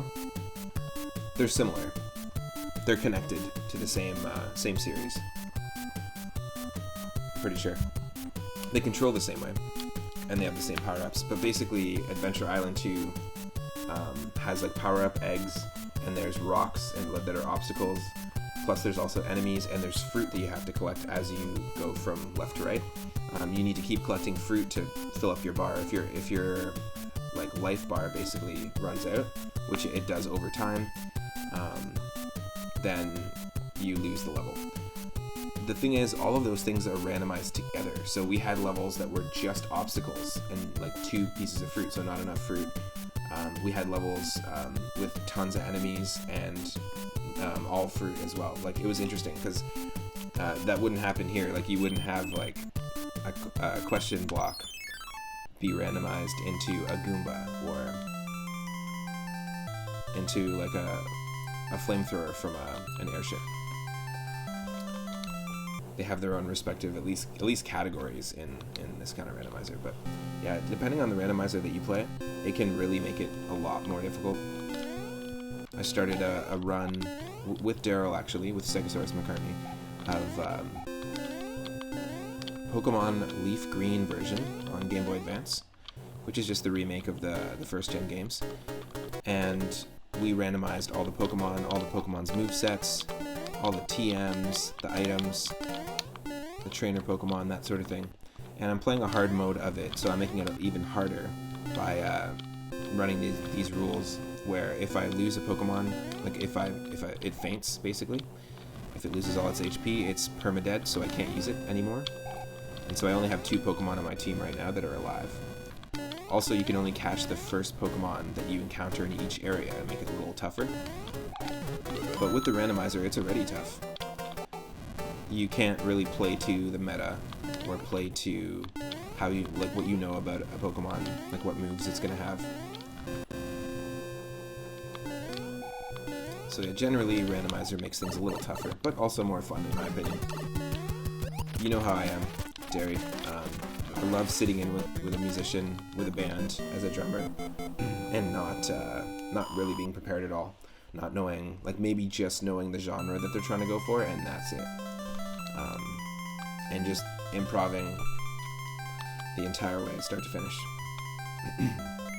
So I feel like randomizers, to me, that's like, those are connected. Like, the joy I get from performing or doing like any drumming work with someone completely improv, unprepared, is kind of the same. The same thing is triggered when we play a randomizer, you know? The familiar yet unprepared. Oh, this is gonna be, oh my god. That's insane. I'm not ready for this. That level can be pretty tough depending on what enemies you get, and there you go. Kind of like freestyling too, exactly. Exactly.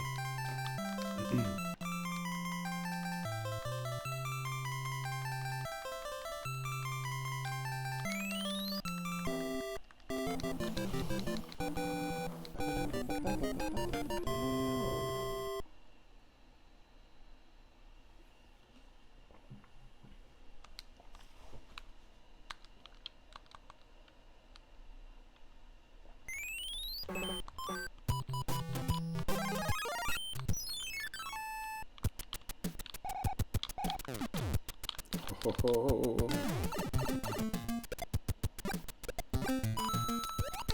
Oh, come on.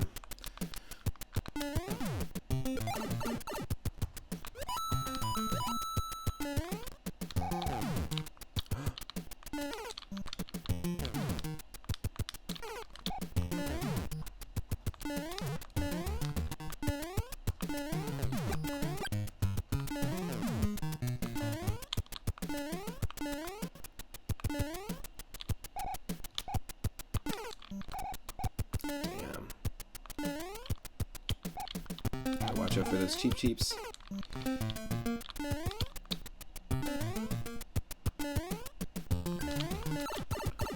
A lot of the tough parts of these levels is just built into like the vanilla levels to begin with. Like, I feel like some of these levels are really tough to begin with. A lot of people have asked before in the chat, like, is Mario 3 really a harder game, or is Super Mario World a harder game? I would say generally Mario 3 is much harder. It feels like they made Super Mario World more accessible. That's the point, you know, they want everyone to be able to pick up the games. Not that the first one isn't.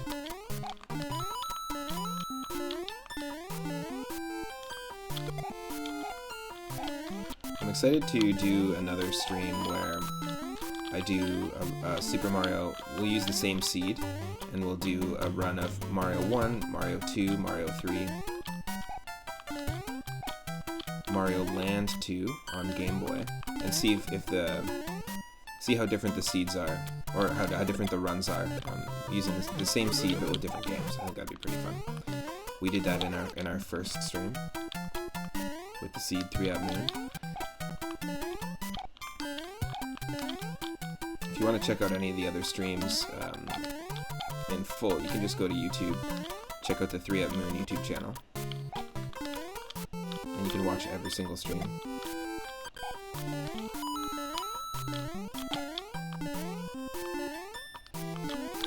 Cool, so close.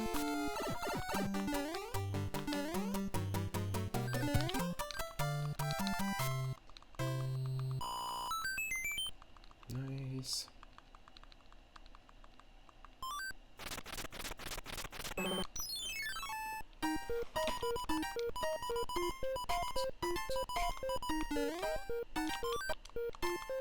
Another leaf.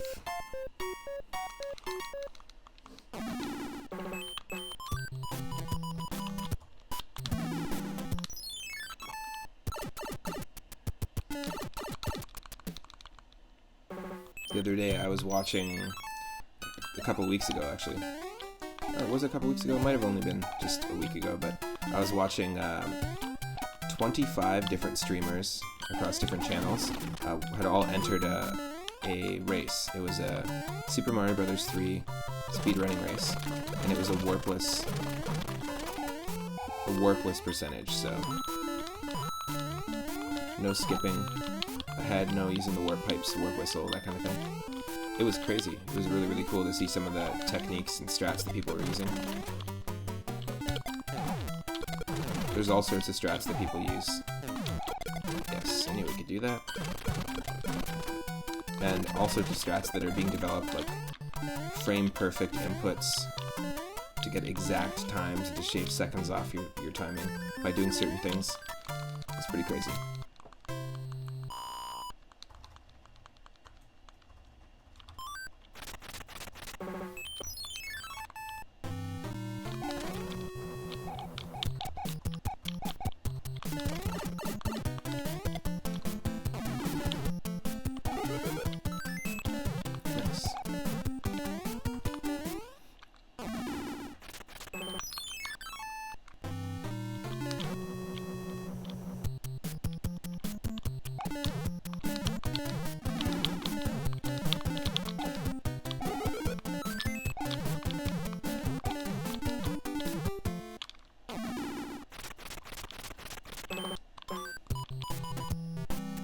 Let's Tanuki suit, and let's use a star and take on the fortress.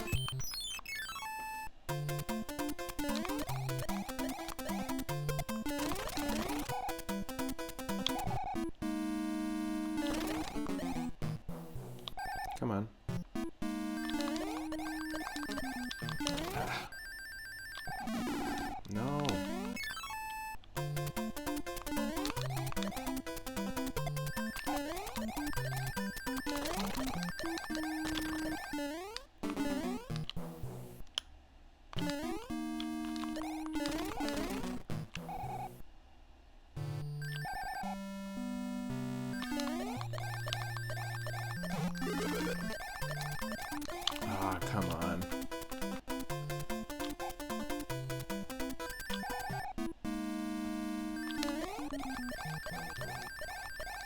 You just have to get the right timing. There we go. Nice.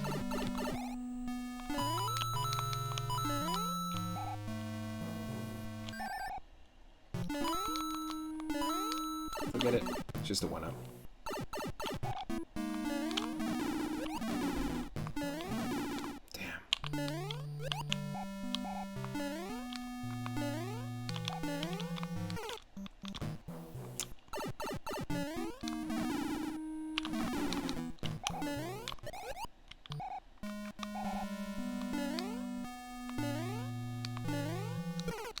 No, come on.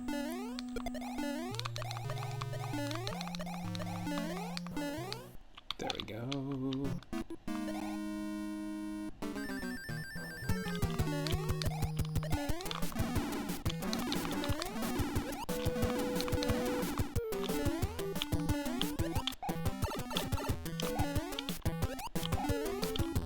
That was bad form. Bad form. Bad form, old chap.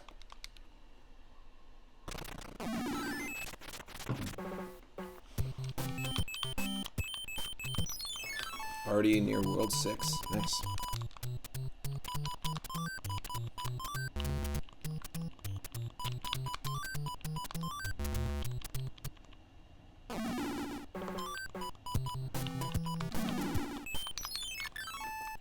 Now this level isn't going to have randomized enemies.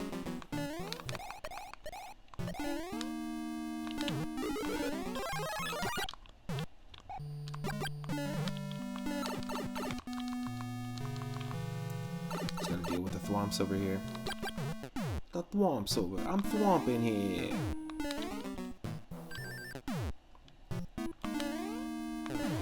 These thwomps over here.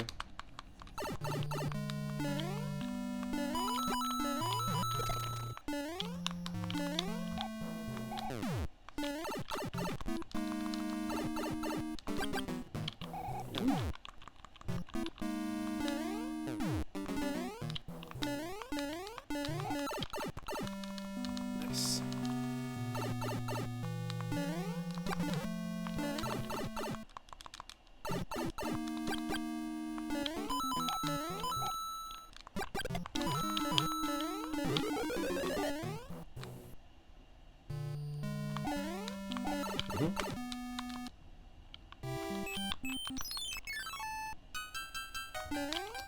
Dang, auto scroller level.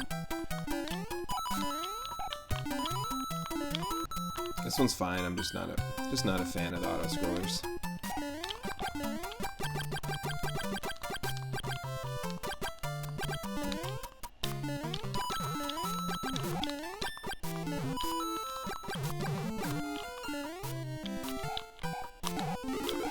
Oh, 1-up.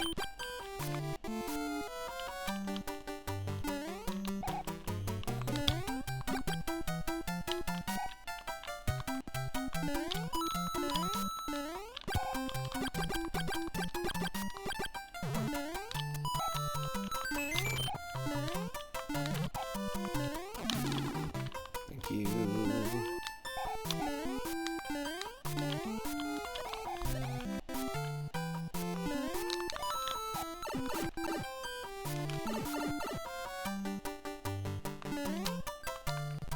Nice.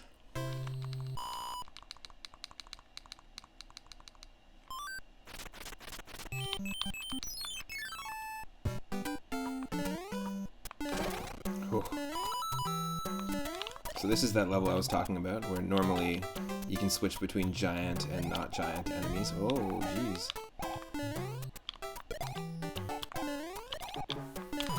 But here, because we're randomizing it, it just switches between one set of random enemies to another. Doesn't have the same effect. Whoa! Okay, we double fished it, trying to get away from the fish. What's the lesson? Never get away from the fish. You can never get away from the fish.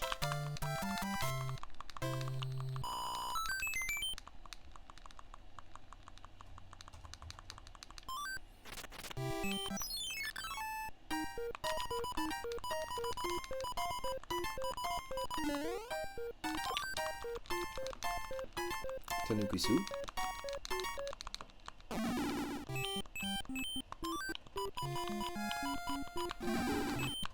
Nice. Ooh.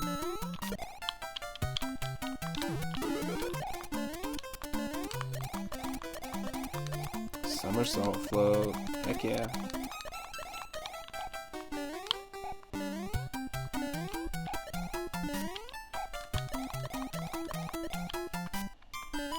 Dry bones falling from the sky. That's 2 levels where that's happened.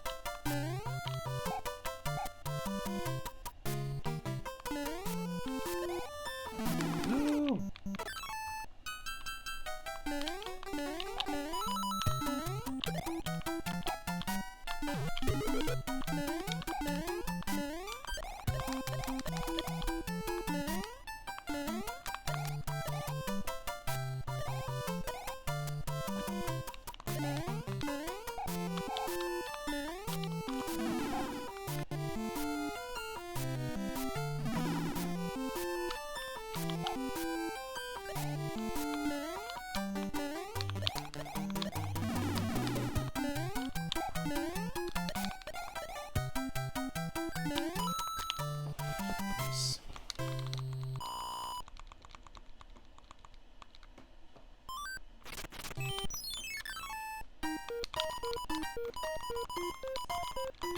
Always gonna go for the 3rd one every time.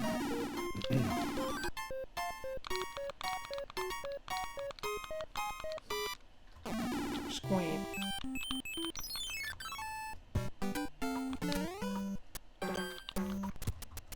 Ooh, yep, this level. Get this one over with.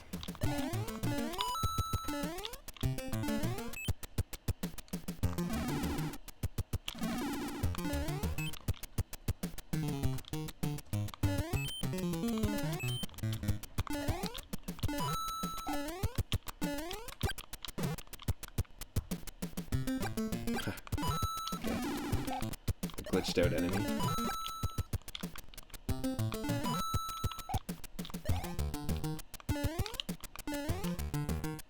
We got this, we got this. We've done this level a bunch of times. No! As soon as I said that.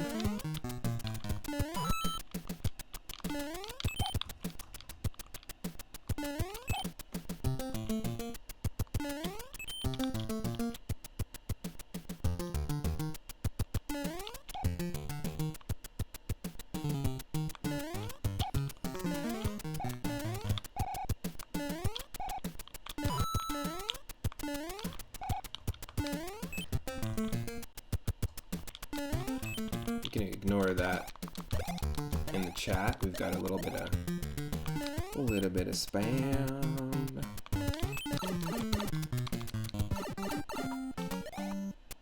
Don't click on that link, everybody. I know that usually that's the most tempting thing, is when someone tells you not to do something. Just don't do it. This time, don't do it.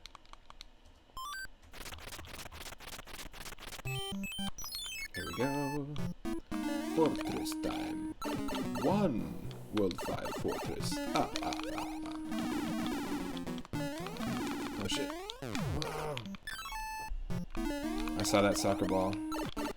That bomb soccer ball shenanigans happening. Before it even happened. Oh shoot. Oh no.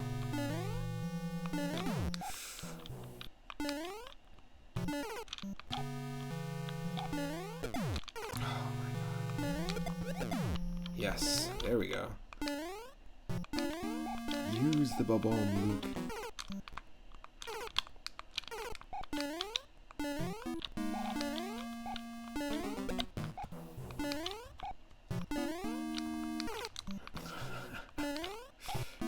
Okay, just wait, just wait.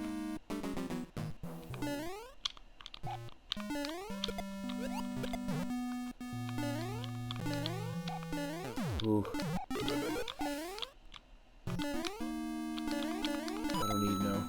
I don't need no mushroom.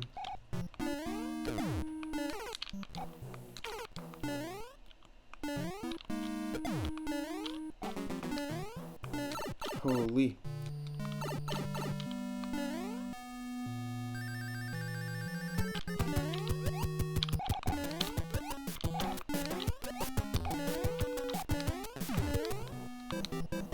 There we go.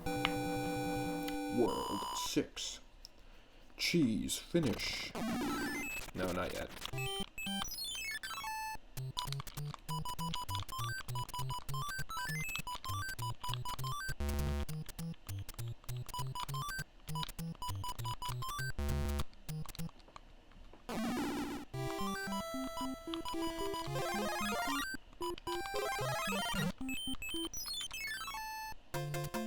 Yes, this is our World 1-1.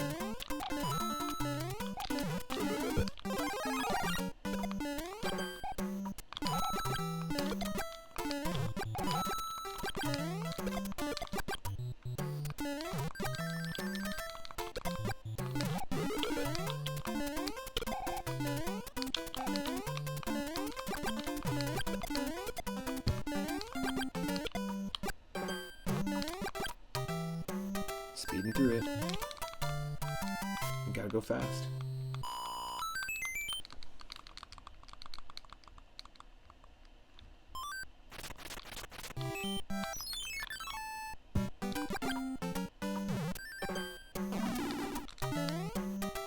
Goddamn.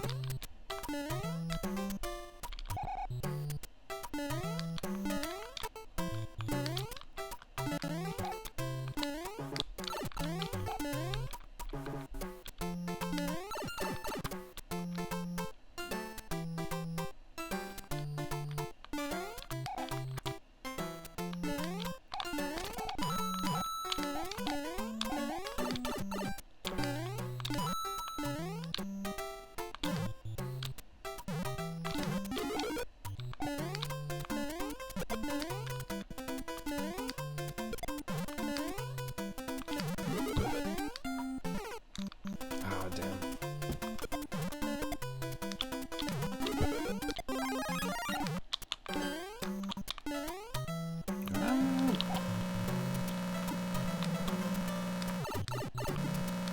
I don't know what's happening down there, but...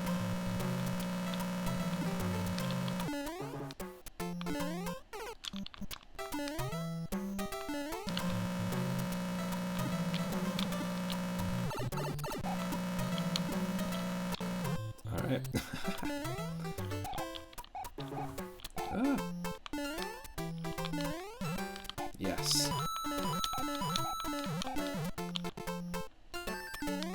Oh my god, that was crazy. Some crazy clutch moments happening.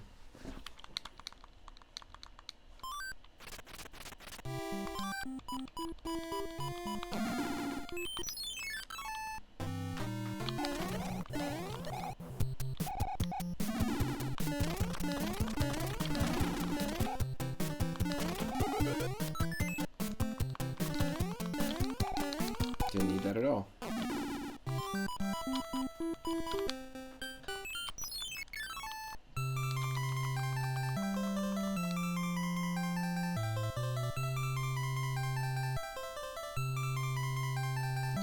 Nice. You're mostly using smallfollows.com or very few follows.com. That's funny.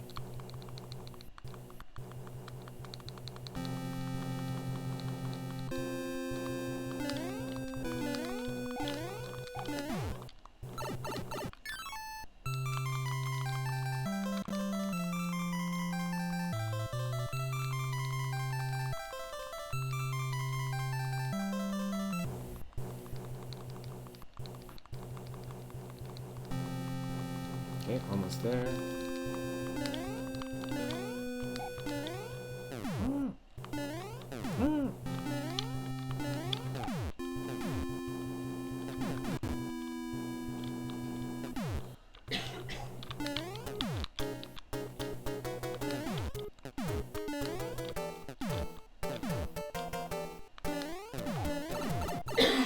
Shoot.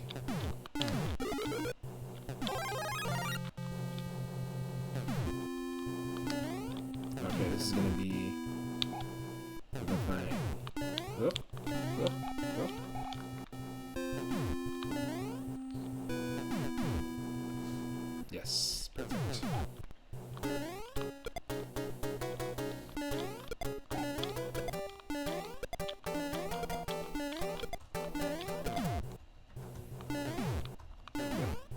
here we are.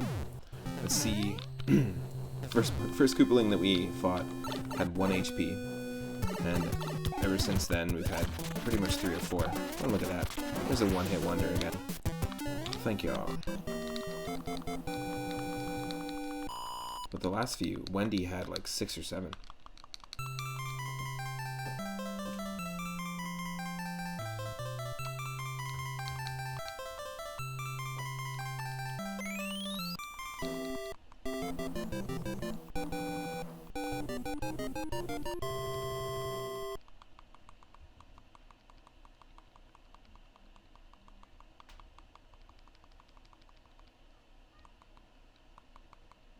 World 6. Let's take it on.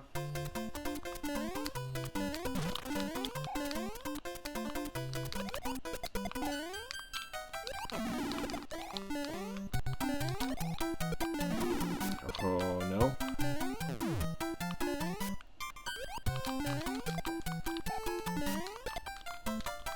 Oh no, there's too many sprites on screen for us to pick some of these things up.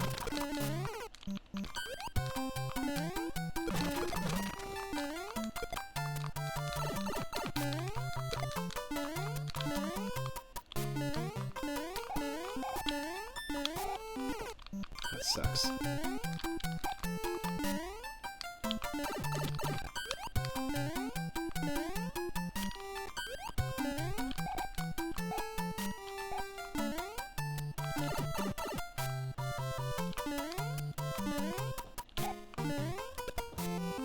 Yes.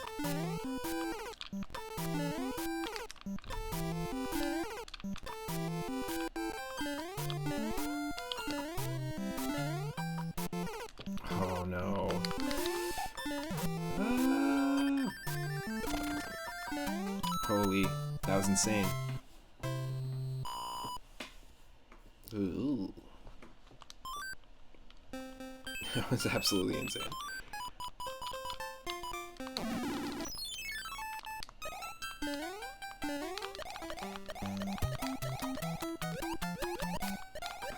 Ooh.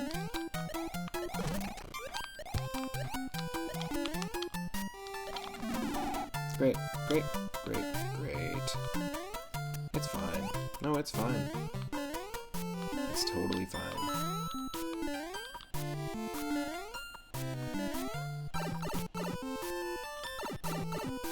Tiny follows that life. Yes.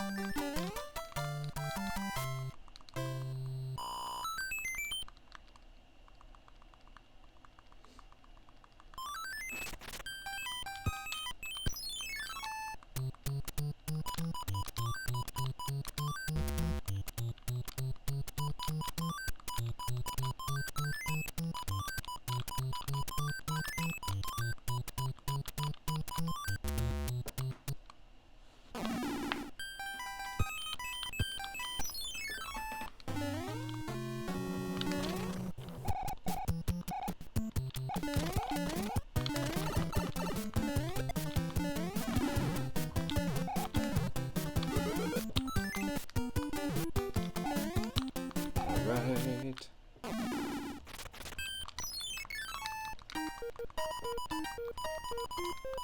Probably gonna get a frog suit here. No. We usually do. I mean, it's all shuffled around still, but...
Boom boom time. Nice. The controller just had me stuck on right. That was great.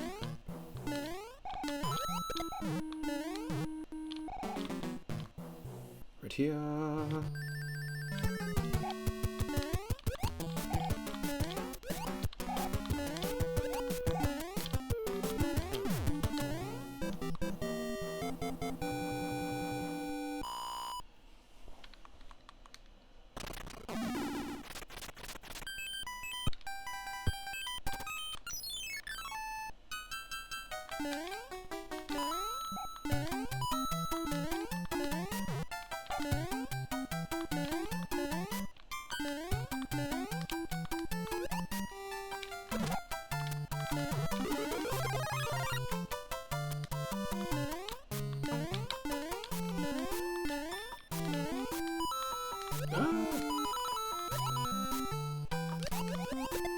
Yes.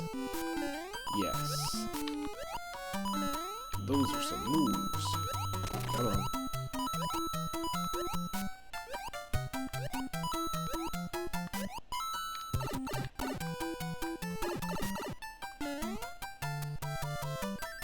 Run away from the Kool-Aid Sea. Totally look like Kool-Aid.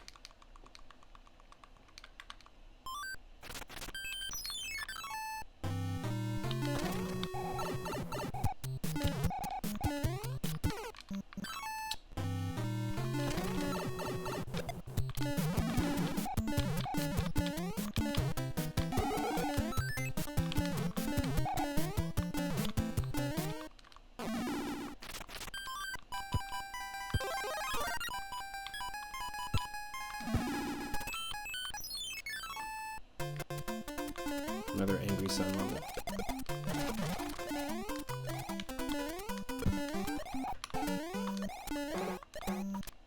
No, didn't mean to do that. That's alright.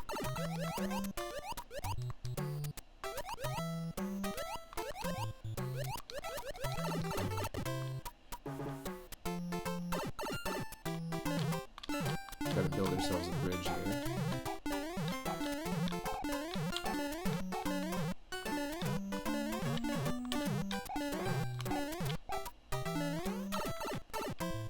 Head back.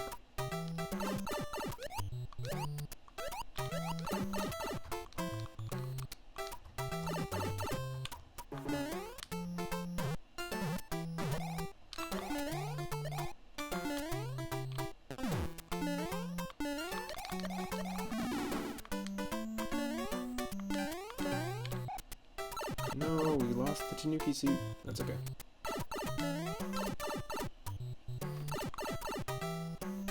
Another one of those citrus-looking deserts, which is pretty cool.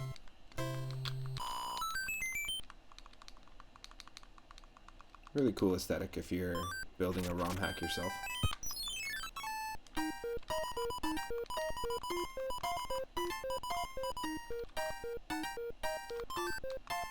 Frog.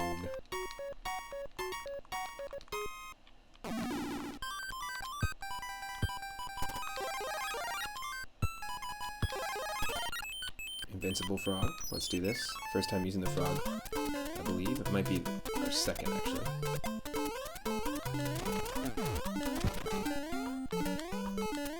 Ooh, I like the frog palette right now. This is sweet. Really like the colors. Watch out for these bones.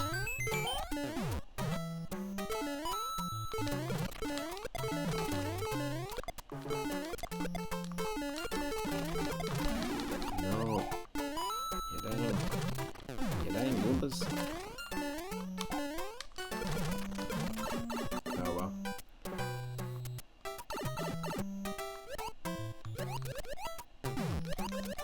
It was frog while it lasted.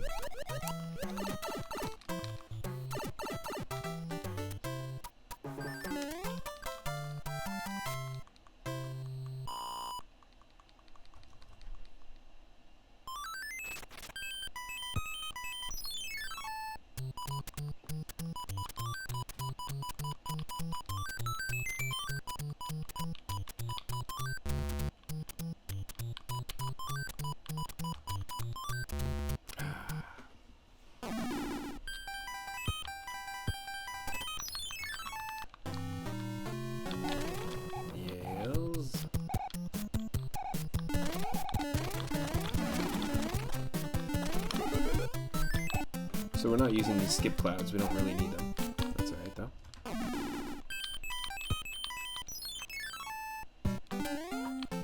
We're actually getting a lot of the ice levels. I had 2 or 3.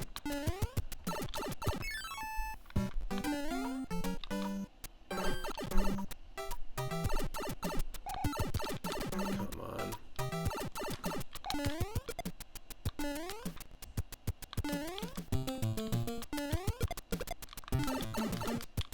That's a waste.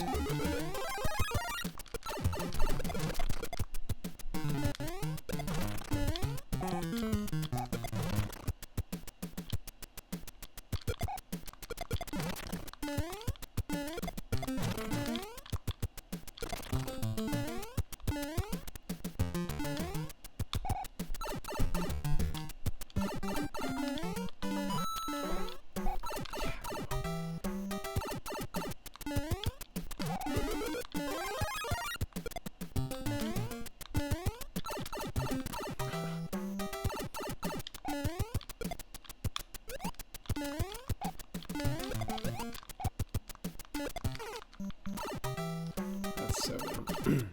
Just kill me. I'm gonna use a P-Wing. There's no reason for this to take this long.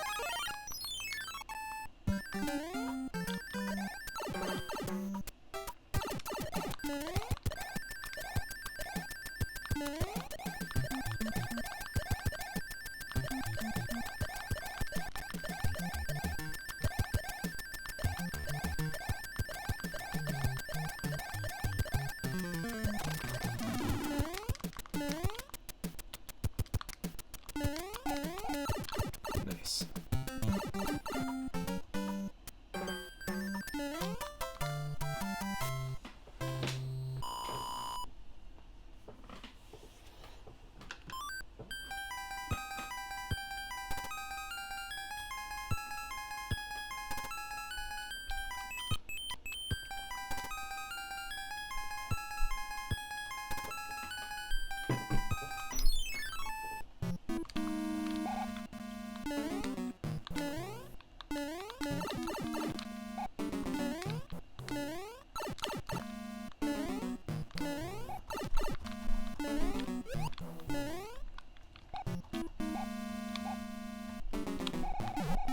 This is always an interesting level when it's randomized because you get a ton of different enemies. Ah.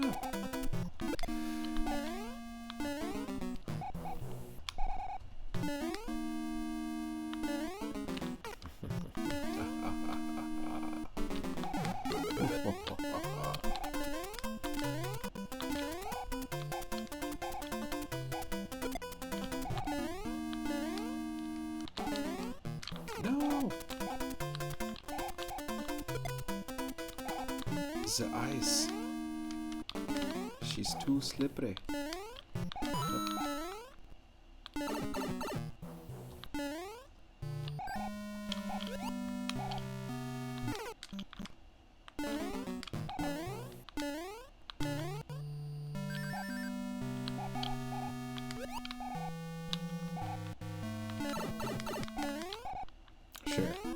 Sure. Why not? You can take on the Boom Boom as Small Mario. Come on. This is a real poor performance right here.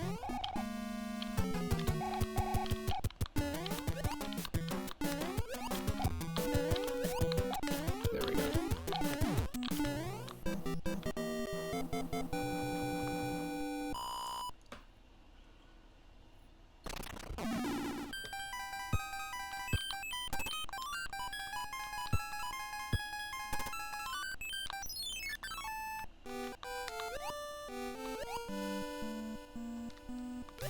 Swimming through the toxic sludge. Mario don't mind.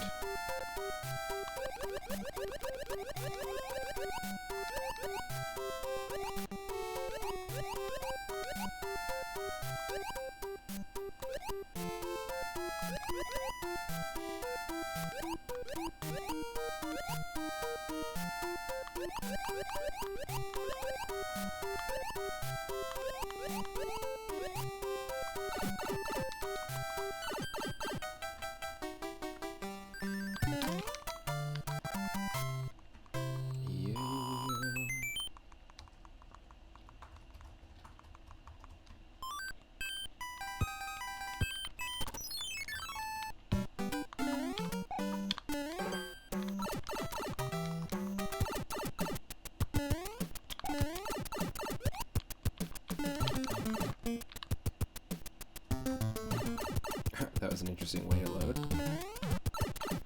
Way to load. Alright, this is gonna be tricky.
Thank you.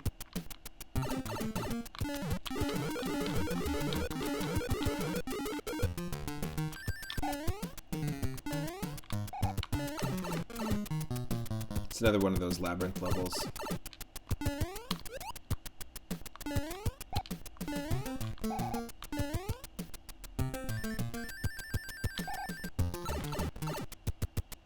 And we did it. That's the end.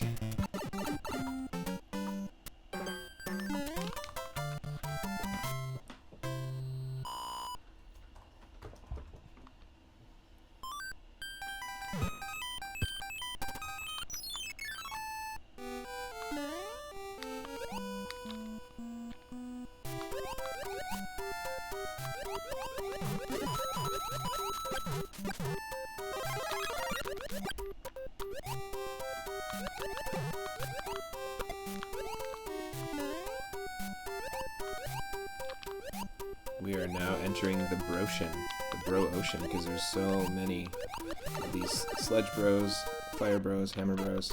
Gotta watch out. Approaching the Brocean. Get out of here.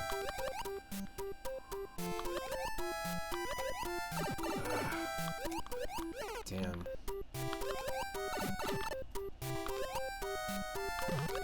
can't jump on their heads underwater either, so it's just all about avoiding their attacks, so we have to be careful here.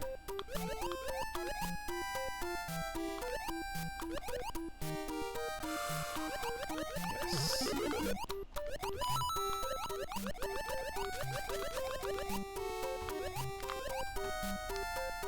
Yes.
Oh my god.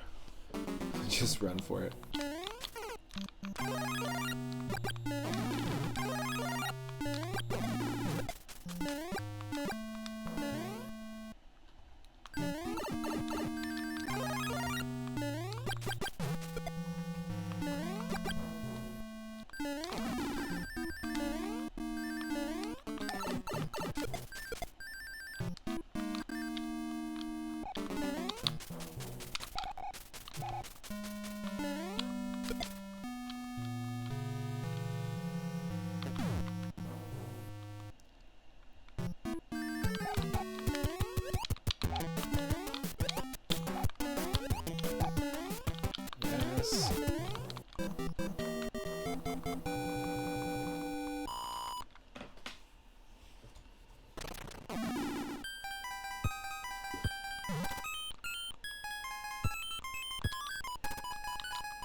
Alright, World 6 Airship.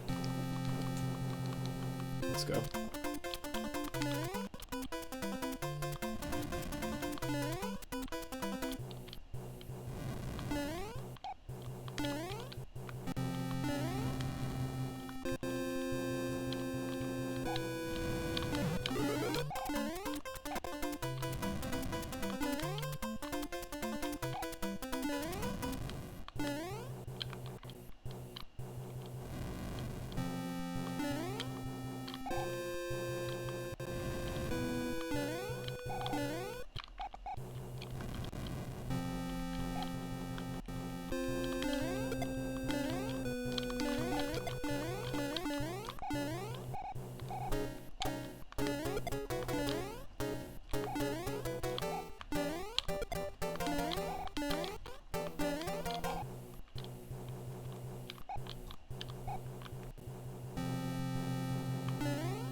We got this.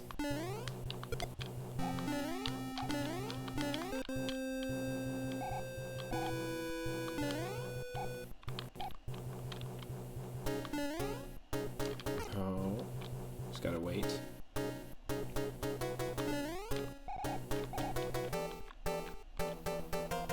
I always ask when I play this game, because it is my favorite NES game of all time. What is your favorite NES game? What's your favorite original Nintendo or Famicom game that stands out as the one you've played the most or the one you just enjoy the most? Feel free to share it in the chat.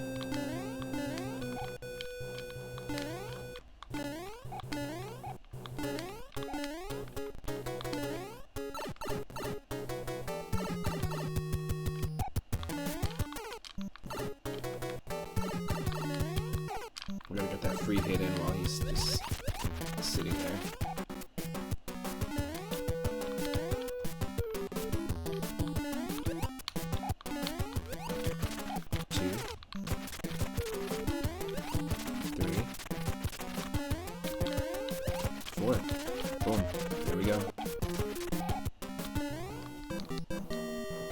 World 7, here we come.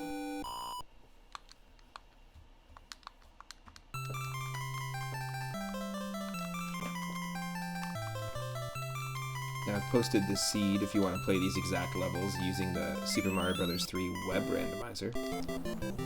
And the seed for this run is DRKRDNK. Also the handle of a Super Mario World streamer. Really great retro streamer who plays old PC games, does viewer request nights, and also does a lot of Super Mario World Kaizo hacks, a lot of standard hacks. Really great chat, really great channel. Definitely worth checking it out.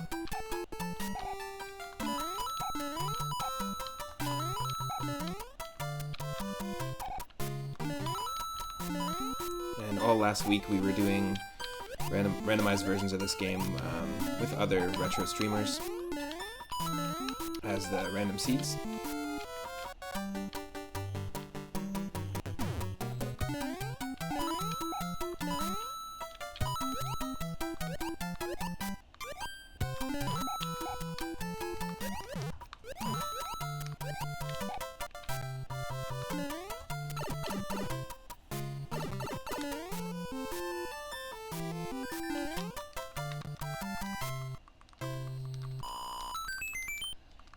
Nice. Okay, let's try and go through this world pretty quickly. In the more updated Super Mario World, or Super Mario Bros. 3 Randomizer, that works just on Windows, not on a Mac, which is the only reason why I'm not using it. But it actually, what it does, one of the extra things it does is it shuffles around where the pipes go on the overworld. So specifically for this world, there's a lot of like false pipes, or pipes that take you nowhere.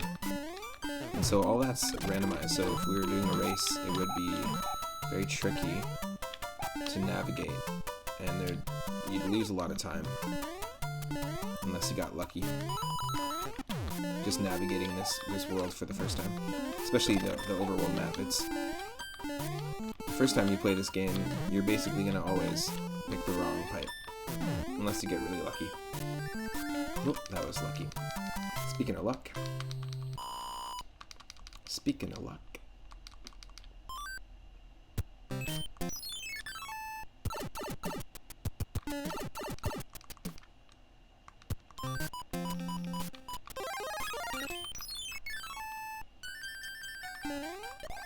yes.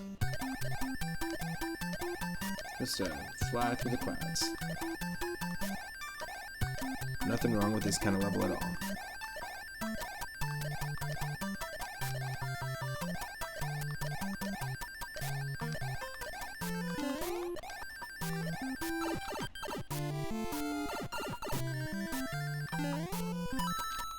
Yes. Super into a nice, clean, quick level.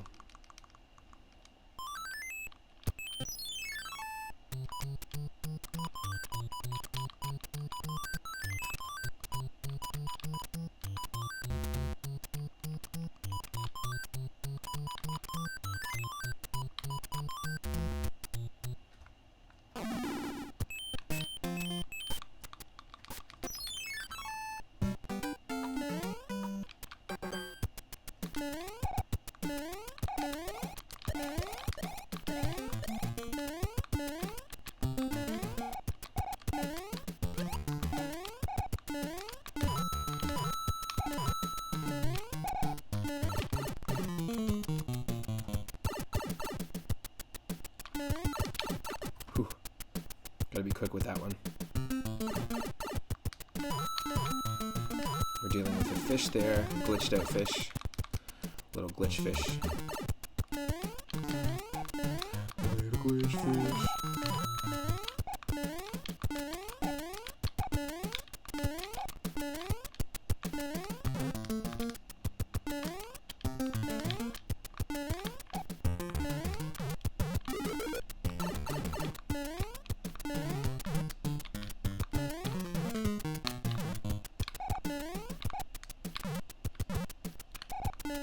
Holy moly. Oh.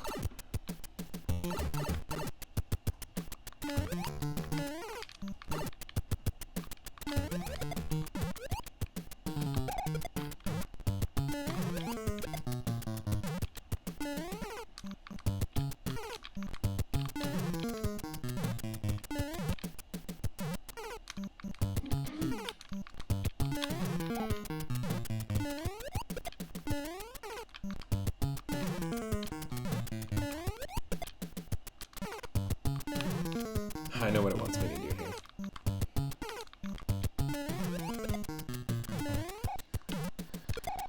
Oh, yes.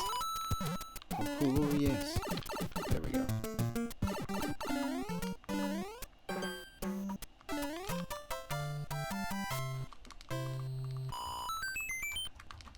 Nice.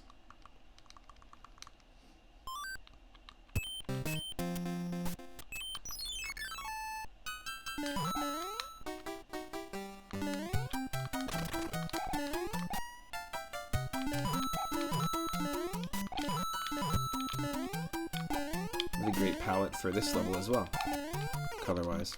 Really sweet.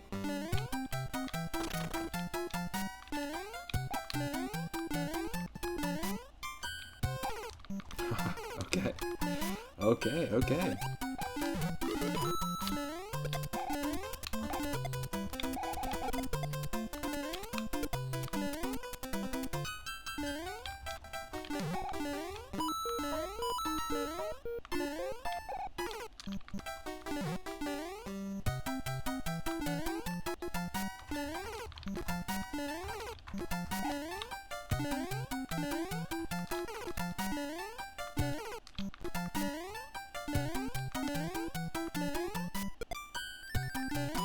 Holy. Hate those Lakitu levels. Hate those Lakitu levels.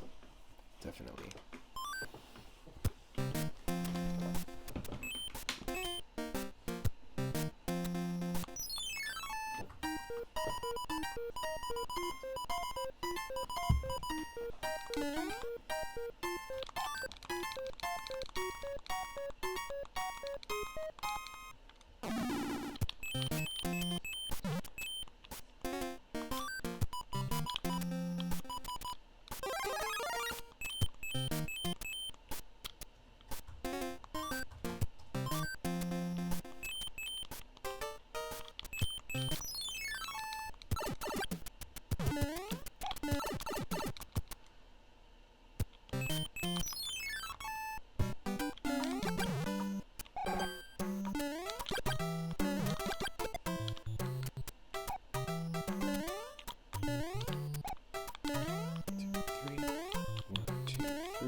Pewing.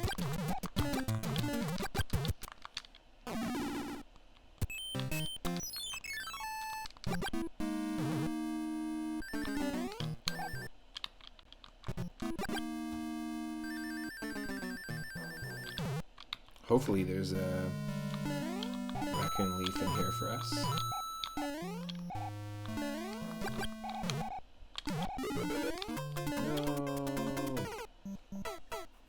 Fall into the vomit. Looks like vomit. It's really gross. Good. Good, good, good, good. Good, good, good, good, good.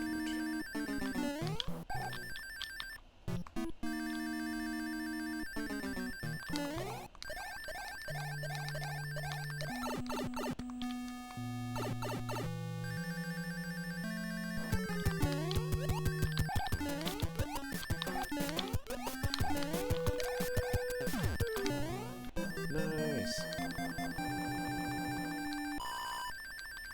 Cheese, finish.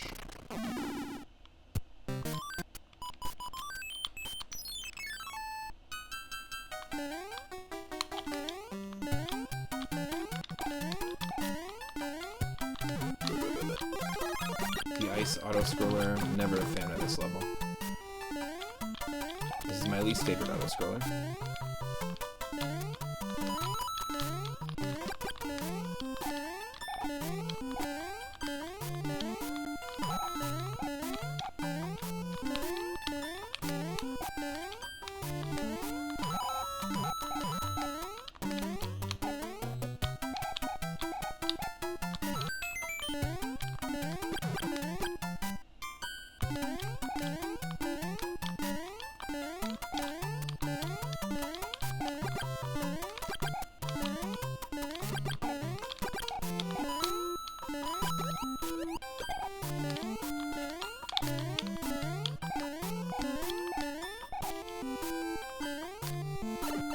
Whew.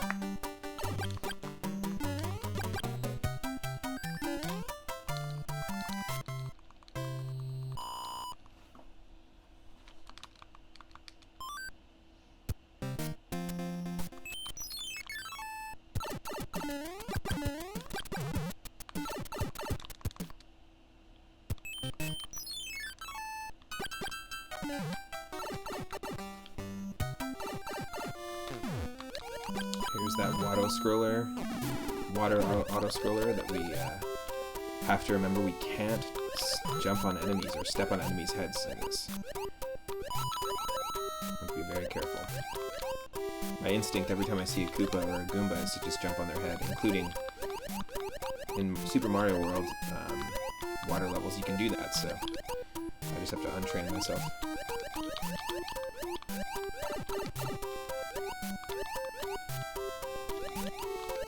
It's going to be easier to be small Mario here, but still.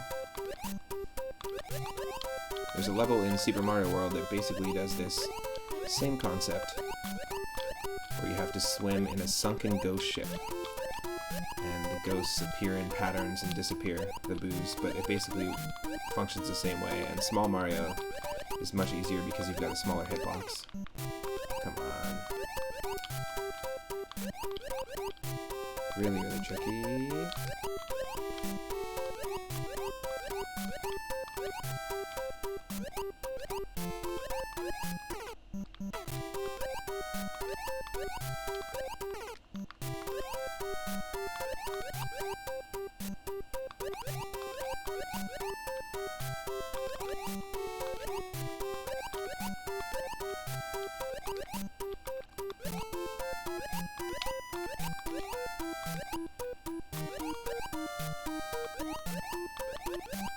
Come on.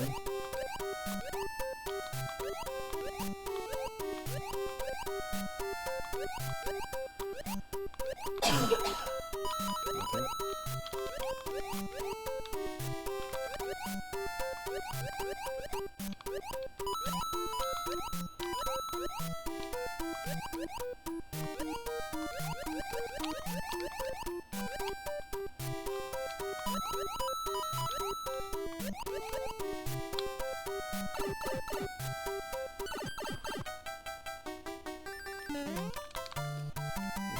Nice finish.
Another clear screen of that, which is awesome. Dive into number 9. Number 9.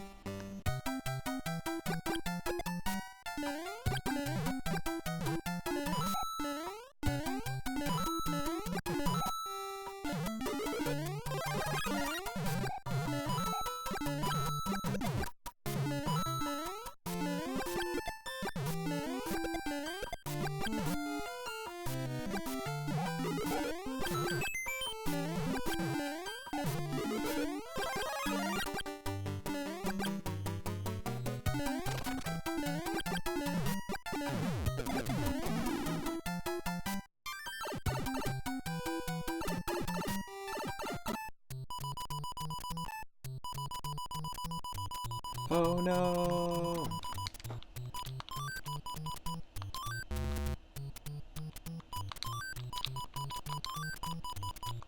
Save state mishap.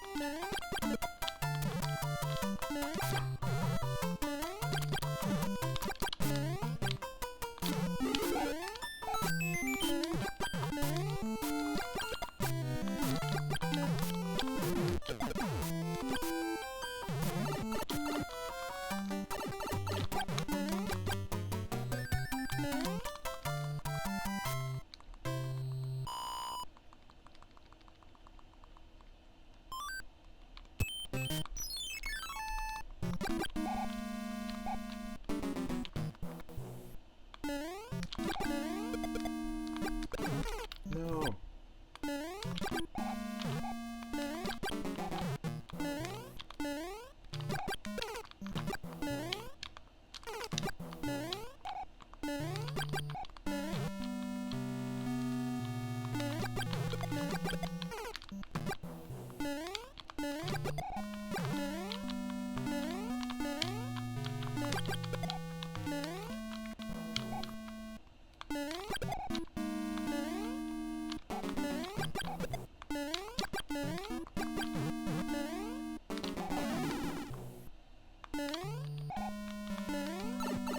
Ah!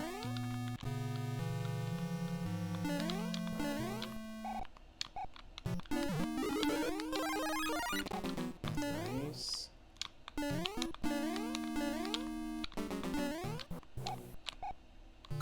Oh wow.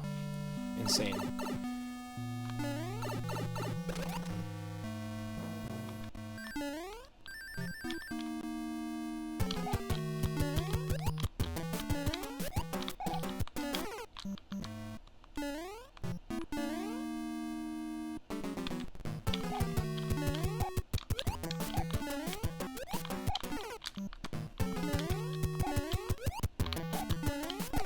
No!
World 7 Airship.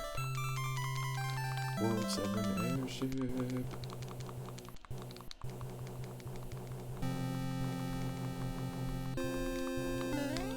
Right around the corner from Bowser.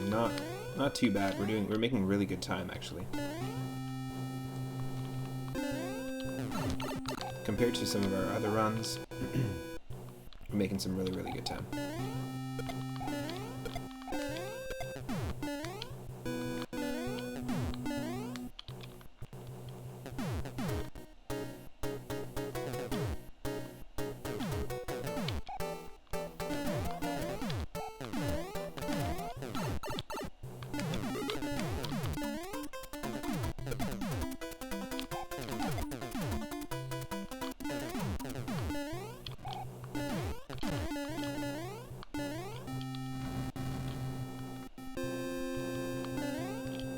Making good time.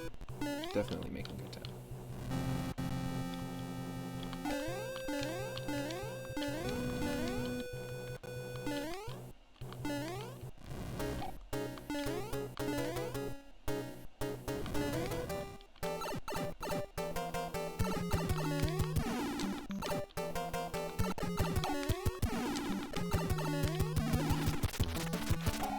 One hit. Also lucky with that one. Crazy. On to World 8, everybody.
No.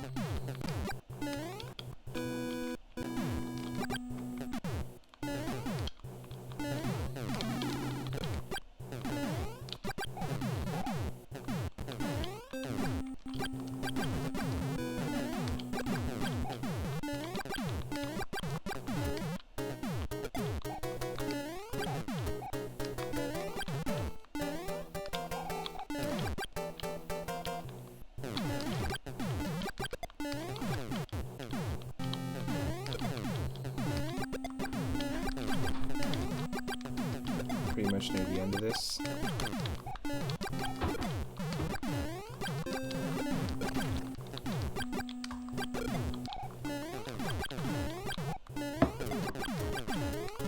Right near the end, right near the end. We got this. We can hold on to this power up, that's the key.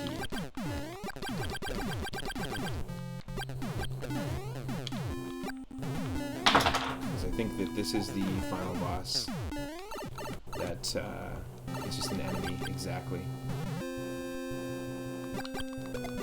Yes. If we can't kill that enemy, then we can't get past this level, thankfully. Thankfully we got through it.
Terrible, terrible.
Okay, here we go.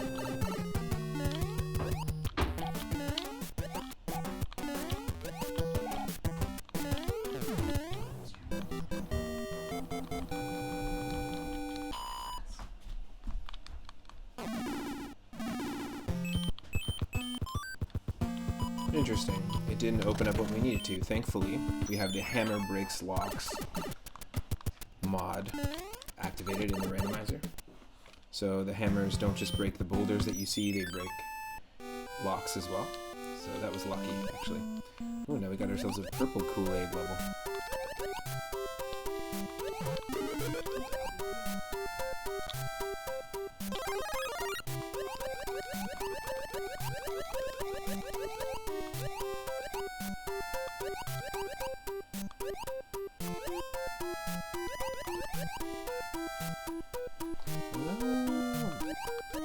No, no, dang. I thought he was falling. Got tricked by the illusion. We got this. Oh, jeez.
Oh my god.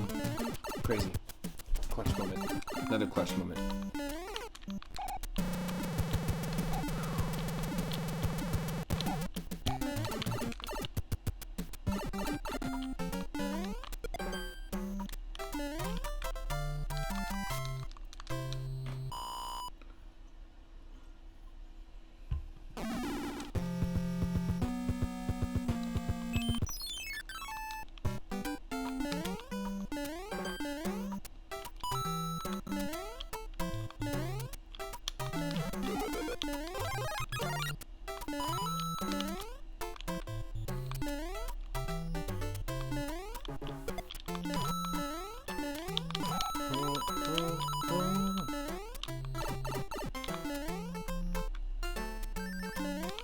Nice.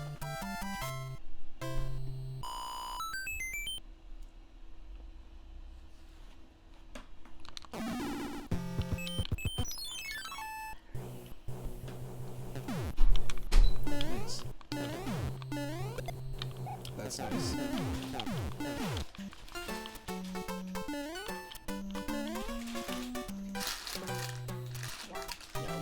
That's nice. My partner Michelle's parents, who are amazing, made some incredibly warm, delicious fresh bread. And what? Oh, a camera tripod as well. Nice. Super useful. Very, very useful.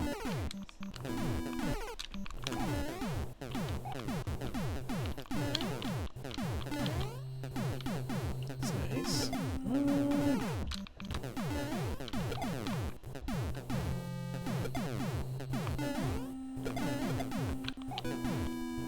There's gonna be some crazy enemies here. They're gonna be glitched out, so we have to really pay attention to their movements. Oh, no glitches so far.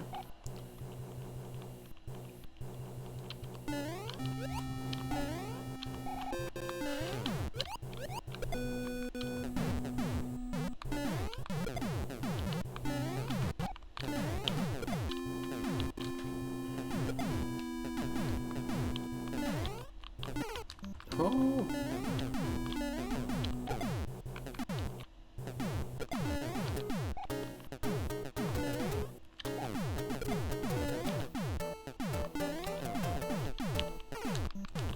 Shoot.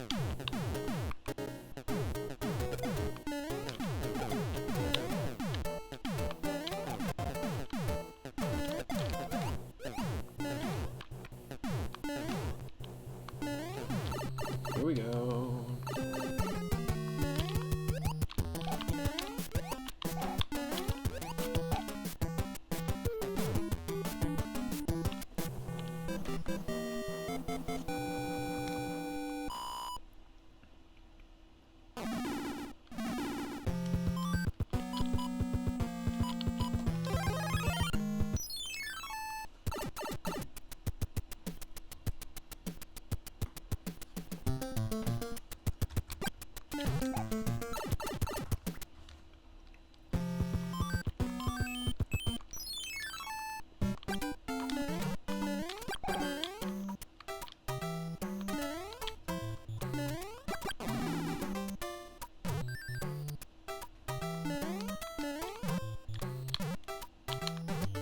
Yes.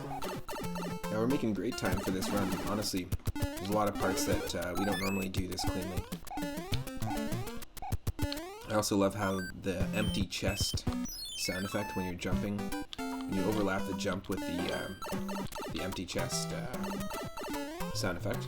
It sounds exactly like a Mog or Moogle from the Final Fantasy series, in my opinion. Oh, oh, oh! Something was coming up.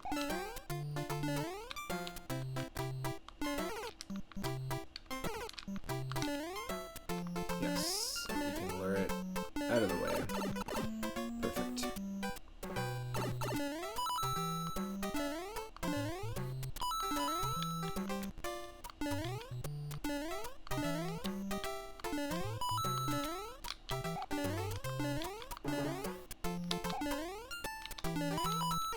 Oh.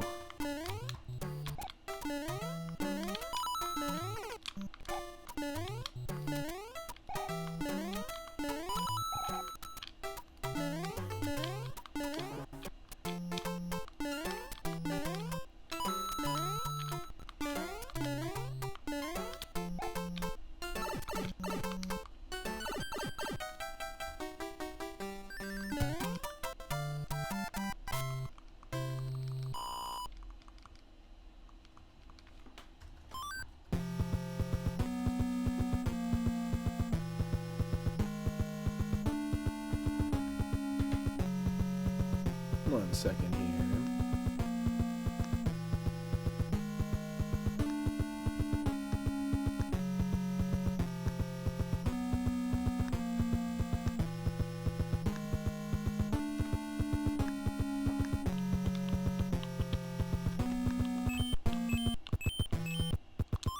Got ourselves another castle to deal with.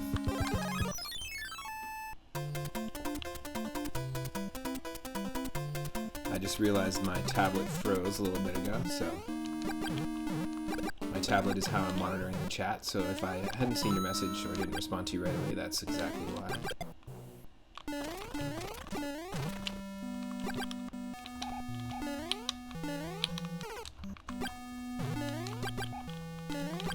So the key in this level is just to stay alive and get to, there's one spot we gotta get to.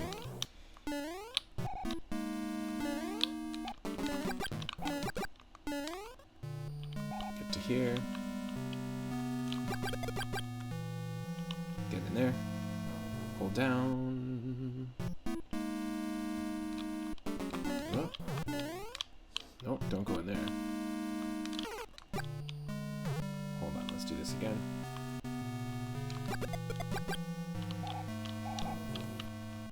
Hold down. No.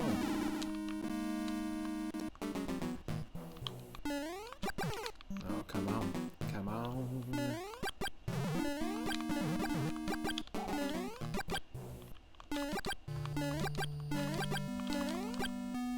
Okay.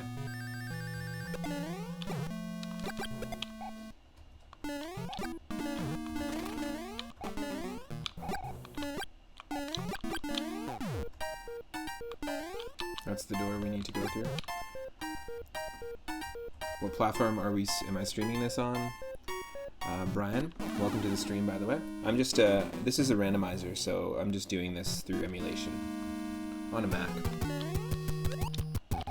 But yeah, this is, I used a web randomizer to shuffle around a lot of the different aspects of Mario 3. Highly recommend checking it out if you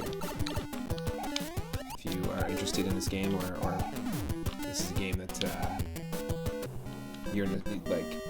If this stands out as a game you're really nostalgic for, I highly recommend it. If you know the game very well, I honestly recommend randomizing any game, any retro game that you can. Highly recommend knowing the game like the back of your hand, though. That's going to help you big time. Ooh.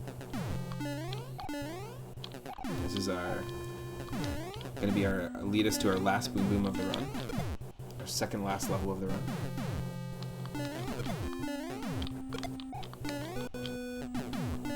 Hope everyone's having an awesome Monday so far.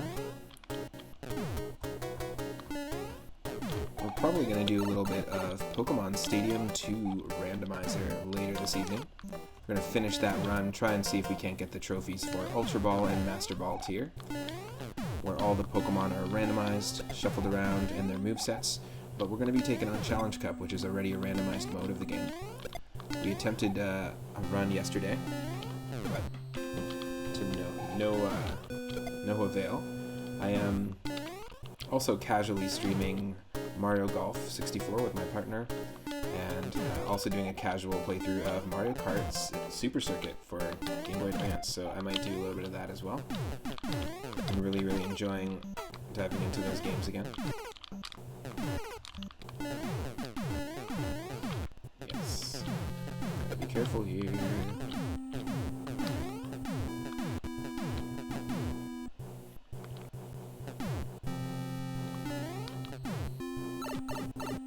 Last boom boom in the game. Final boom boom room.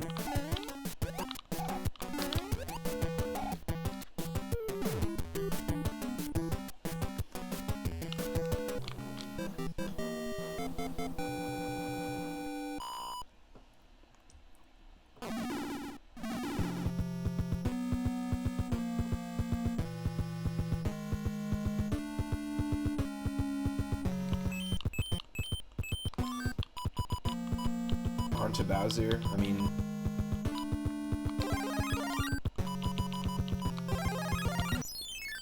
let's skip Bowser's level.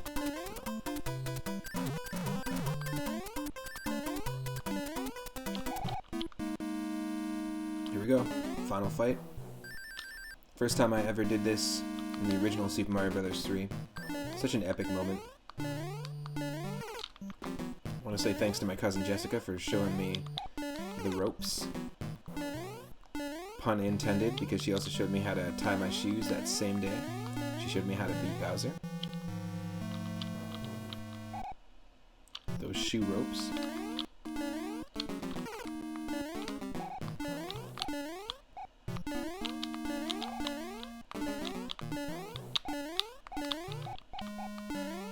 Heyo! And here we go. It is time to take on Bowser. Again, if you want to try these levels yourself, go ahead and use the Super Mario Bros. 3 web randomizer and put in the seed DRKRDNK.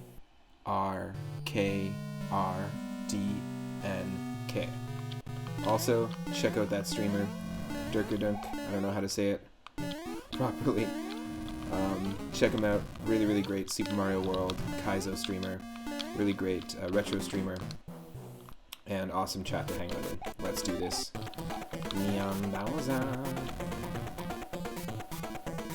Neon Bowser. Also, Brian, if you were asking what program I'm streaming this on as well, I am streaming it on OBS. It's the program I'm using on Mac.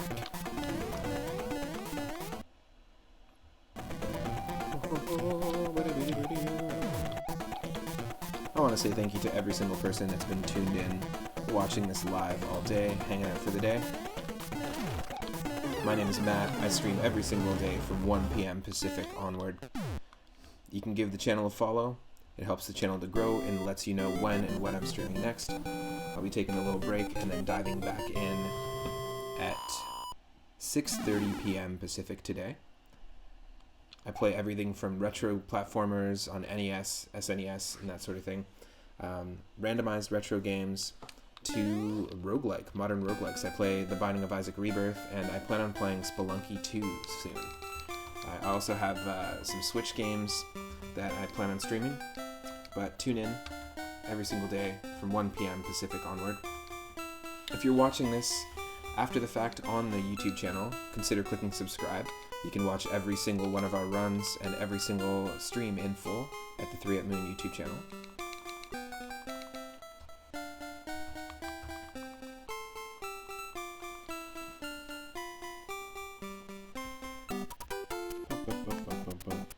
Let's enjoy this awesome end credit music. Really excited for the future of the channel. Got lots of really cool playthroughs going. I do one RPG at a time on the channel, besides the odd challenge here and there, like I'm doing a Nuzlocke challenge of Pokemon Leaf Green on Game Boy Advance. But the first RPG we played on the channel was Earthbound Randomized, and the second one, the current one we're playing right now, is Final Fantasy IX. Every Friday we dive into a little more of a Final Fantasy game, and that's the one we're on right now. Really enjoying it. Still on disc 2, just about to face Kuja, one of the final villains. It's actually going to be the first time that we encounter them in battle, which is going to be pretty fun.